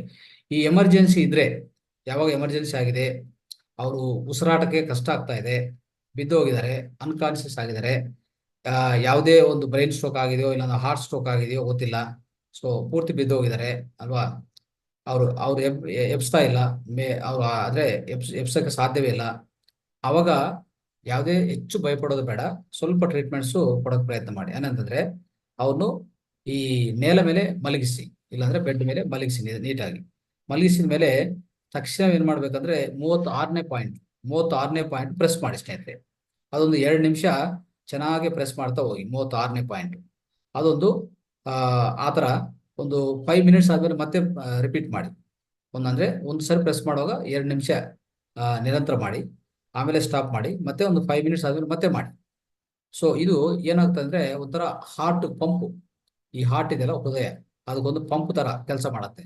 ಅವಾಗ ಅವ್ರು ಎಬ್ಸೋದಂತ ಅವಕಾಶ ಖಂಡಿತವಾಗಿ ಸಿಗತ್ತೆ. ಆಮೇಲೆ ನೋಡ್ಕೊಳ್ಳಿ, ಇನ್ನೊಂದು ನಮ್ಮ ಹೆಬ್ಬೆರಳಲ್ಲಿರುವಂತ 1 ರಿಂದ 5ನೇ ಪಾಯಿಂಟ್ ಇದೆಲ್ಲ, 1 ರಿಂದ 5, 1, 2, 3, 4, 5 ಈ ಪಾಯಿಂಟ್ಸ್ಗಳನ್ನ ಪ್ರೆಸ್ ಮಾಡ್ಬೇಕು ಸ್ನೇಹಿತರೆ. ಇದು ಇವಾಗ ಏನ್ ಮಾಡ್ಬೇಕಂದ್ರೆ 3 ರಿಂದ 4 ನಿಮಿಷ ಖಂಡಿತವಾಗಿ ಪ್ರೆಸ್ ಮಾಡ್ಬೇಕು, ಅರ್ಥ ಮಾಡ್ಕೊಳ್ಳಿ. ಓಕೆ, ಆಮೇಲೆ ಇನ್ನೊಂದು ಏನ್ ಮಾಡ್ಬೇಕಂದ್ರೆ, ಈ 2 ಕಿವಿ ಇದೆಯಲ್ಲ, ಈ ಪ್ರಾಂತ ನೀಟಾಗಿ ಪ್ರೆಸ್ ಮಾಡ್ಬೇಕು ಸ್ನೇಹಿತರೆ. ಇದು 1 ಮಿನಿಟ್, ಇಲ್ಲಿ 1 ಮಿನಿಟ್, ಇಲ್ಲಿ 1 ಮಿನಿಟ್, 1 ನಿಮಿಷ ಕಾಲ ನೀಟಾಗಿ ಪ್ರೆಸ್ ಮಾಡಿ ನೋಡ್ಕೊಳ್ಳಿ. ಈಗ ಸೊ ಈ ತರ ಮಾಡಿದ್ರೆ ಈ 4 ವಿಷಯಗಳು, 4 ಸ್ಟೆಪ್ಸ್ ನೀವು ಫಾಲೋ ಮಾಡಿ ಓಕೆ ಸ್ನೇಹಿತರೆ. ಅವಾಗ ಸೊ ಏನಾಗುತ್ತೆ ಅಂದ್ರೆ ಒಂದು 5 ನಿಮಿಷದಲ್ಲೇ ಗುಣ ಆಗುತ್ತೆ. ಅವಾಗ ಅವ್ರಿಗೆ ಏನ್ ಮಾಡ್ಬೇಕು, ಎದ್ದಿದ ಮೇಲೆ ತಕ್ಷಣ ಏನ್ ಮಾಡ್ಬೇಕಂದ್ರೆ 1 ಗ್ಲಾಸು ಬಿಸಿ ನೀರು ಕೊಡಿ, ಇಲ್ಲ ಅಂದ್ರೆ ಈ ಚಾರ್ಜ್ ವಾಟರ್ ಕೊಡಿ ದಯವಿಟ್ಟು. ಅವಾಗ ತುಂಬಾ ಉತ್ತಮ ಆಗುತ್ತೆ ಸ್ನೇಹಿತರೆ. ಸೊ ಅವಾಗ ಈ ಪೇಷಂಟ್ಗೆ ಏನ್ ಮಾಡ್ಬೇಕಂದ್ರೆ ಖಂಡಿತವಾಗಿ ಎಬ್ಸಿದ ಮೇಲೆ ಅವರು ಮತ್ತೆ ಸ್ಮಾರಕ ಸ್ಥಿತಿಗೆ ಬಂದ್ಮೇಲೆ 1 ಗ್ಲಾಸ್ ಫ್ರೆಶ್ ಫ್ರೂಟ್ ಜ್ಯೂಸ್ ಕೊಡಿ. ಓಕೆ, ಅದನ್ನ ಫ್ರೆಶ್ ಫ್ರೂಟ್ ಜ್ಯೂಸ್ ಕೊಡಿ. ಸೊ ಅದರಲ್ಲಿ ಒಂದು ಫ್ರೆಶ್ ಫ್ರೂಟ್ ಜ್ಯೂಸ್ ಕೊಡಿ ಇದ್ರೆ ಅದು ತುಂಬಾ ಉತ್ತಮ. ಯಾವುದೇ ಹಣ್ಣು ಇರೋದು, ಯಾವ ಹಣ್ಣಾದ್ರೂ ಪರವಾಗಿಲ್ಲ, 1 ಗ್ಲಾಸು ಫ್ರೆಶ್ ಫ್ರೂಟ್ ಜ್ಯೂಸು, ಅದ್ರ ಜೊತೆಗೆ ಒಂದು 100 ಗ್ರಾಮು ಬೆಲ್ಲ ಕೊಡಿ ದಿನಕ್ಕೆ. 100 ಗ್ರಾಮ್ ಬೆಲ್ಲ ಕೊಡಿ ಅವ್ರು ತಿನ್ನಕ್ಕೆ. ಓಕೆ. ಸೊ ಈ ತರ ಮಾಡಿದ್ರೆ ಅವ್ರಿಗೆ ತಕ್ಷಣ ರಿಲೀಫ್ ಖಚಿತವಾಗಿ ಸಿಗುತ್ತೆ ಸ್ನೇಹಿತರೆ. ತಕ್ಷಣ ರಿಲೀಫ್ ಖಚಿತವಾಗಿ ಸಿಗುತ್ತೆ. ಆವತ್ತು ದಿನ ಅವ್ರಿಗೆ ಯಾವುದು ಆಹಾರ ಕೊಡಕ್ ಹೋಗ್ಬಿಡಿ. ಓಕೆ. ಓನ್ಲಿ ಲಿಕ್ವಿಡ್ಸ್ ಮಾತ್ರ ಇರಬೇಕಾಗತ್ತೆ. ಲಿಕ್ವಿಡ್ಸ್ ಮಾತ್ರ ಅವರು ಕುಡಿತಾ ಇರ್ಬೇಕಾಗತ್ತೆ. ಬೇಕಂದ್ರೆ ಚಾರ್ಜ್ ವಾಟರ್ ಕುಡಿಬಹುದು ಅವತ್ತು ಅವರು. ಅಂದ್ರೆ 4 ಇಂದ 6 ಗ್ಲಾಸ್ ಇದೆಯಲ್ಲ, ಅದನ್ನು 2 ಗ್ಲಾಸ್ ಮಾಡ್ಕೊಂತಾವಲ್ಲ, ಅಂತ ಚಾರ್ಜ್ ವಾಟರ್ ಮಾಡಿದ್ಮೇಲೆ ಆ ಚಾರ್ಜ್ ವಾಟರ್ ಕುಡಿ. ಯಾವುದೇ ಫುಡ್ ಕೊಡಕ್ ಹೋಗ್ಬೇಡಿ. ಅಂದ್ರೆ ಘನ ಪದಾರ್ಥ ಕೊಡಕ್ ಹೋಗ್ಬೇಡಿ. ಲಿಕ್ವಿಡ್ಸ್ ಮಾಡ್ಕೊ ಕೊಡ್ತಾ ಹೋಗಿ. ಆಮೇಲೆ ಫ್ರೂಟ್ ಜ್ಯೂಸ್ ಕೊಡಿ. ಎಲ್ಲಿಂದ್ರೆ ಬೇಕಂದ್ರೆ ಗ್ರೀನ್ ಜ್ಯೂಸ್ ಕೊಡಿ, ತೊಂದರೆ ಇಲ್ಲ. ಸೊ ಈ ತರ ಮಾಡಿ ಖಂಡಿತವಾಗಿ ಇವರಿಗೆ ತುಂಬಾ ಗುಣ ಆಗುತ್ತೆ ಸ್ನೇಹಿತರೆ. ವೇಗವಂತವಾಗಿ ಗುಣ ಆಗುತ್ತೆ. ಆಮೇಲೆ ಅವ್ರಿಗೆ ಇಂಥ ವ್ಯಾಧಿ ಇರೋರಿಗೆ ಇಂಥವ್ರಿಗೆ ಏನ್ ಮಾಡ್ಬೇಕಂದ್ರೆ ಎನಿಮಾ ಮಾಡಿಸ್ಬೇಕು ಸ್ನೇಹಿತರೆ. ಎನಿಮಾ ಅನ್ನೋದು ಮಾಡಿಸೋದು ತುಂಬಾ ಉತ್ತಮ ಆಗತ್ತೆ. ಅರ್ಥ ಮಾಡ್ಕೊಳ್ಳಿ. ಸೊ ಈ ತರ ಎನಿಮಾ ಅಂದ್ರೆ ಈ ಇಂಥ ವ್ಯಕ್ತಿಗಳಿಗೆ ಎನಿಮಾ ಮಾಡೋದು ತುಂಬಾ ಉತ್ತಮ. ಅದು ಮಾಡಿಸ್ಕೊಂಡ್ರೆ ಅವ್ರಿಗೆ ಸ್ವಲ್ಪ ಸುಧಾರ ಆಗತ್ತೆ. ಆಮೇಲೆ ಅದಾದ್ಮೇಲೆ ಅವರು ನಿಜವಾದ ಸಂಶೋಧನೆ ಮಾಡಬೇಕು. ಯಾಕೆ ಇವರು ಬಿದ್ದೋಗಿದ್ದಾರೆ, ಹಾರ್ಟ್ ಪ್ರಾಬ್ಲಮಾ ಇಲ್ಲ ಬ್ರೈನ್ ಪ್ರಾಬ್ಲಮಾ, ಇನ್ನು ಏನ್ ಪ್ರಾಬ್ಲಮ್ ಆಗಿದೆ ಅಂತ ತಿಳ್ಕೊಳ್ಳೋಕೆ ಪ್ರಯತ್ನ ಮಾಡಿ. ಓಕೆ. ಸೊ ಈ ತರ ಮಾಡಿ ಸ್ನೇಹಿತರೆ. ಇದು ಎಮರ್ಜೆನ್ಸಿ ಸಮಯದಲ್ಲಿ ಕೆಲಸ ಮಾಡುವಂತ ವ್ಯವಹಾರ. ಇದು ಎಮರ್ಜೆನ್ಸಿಯಲ್ಲಿ ನೀವು ಪಾಲನೆ ಮಾಡಬೇಕಂತ ಇದೊಂದು ಕ್ರಮ ಅಂತ ನಾನು ಹೇಳ್ತಾ ಈ ಇಂದಿನ ಸಮಗ್ರ ಜೀವನ ಶೈಲಿ ಇದು ಮುಕ್ತಾಯ ಮಾಡೋಣ ಸ್ನೇಹಿತರೆ ಈಗ.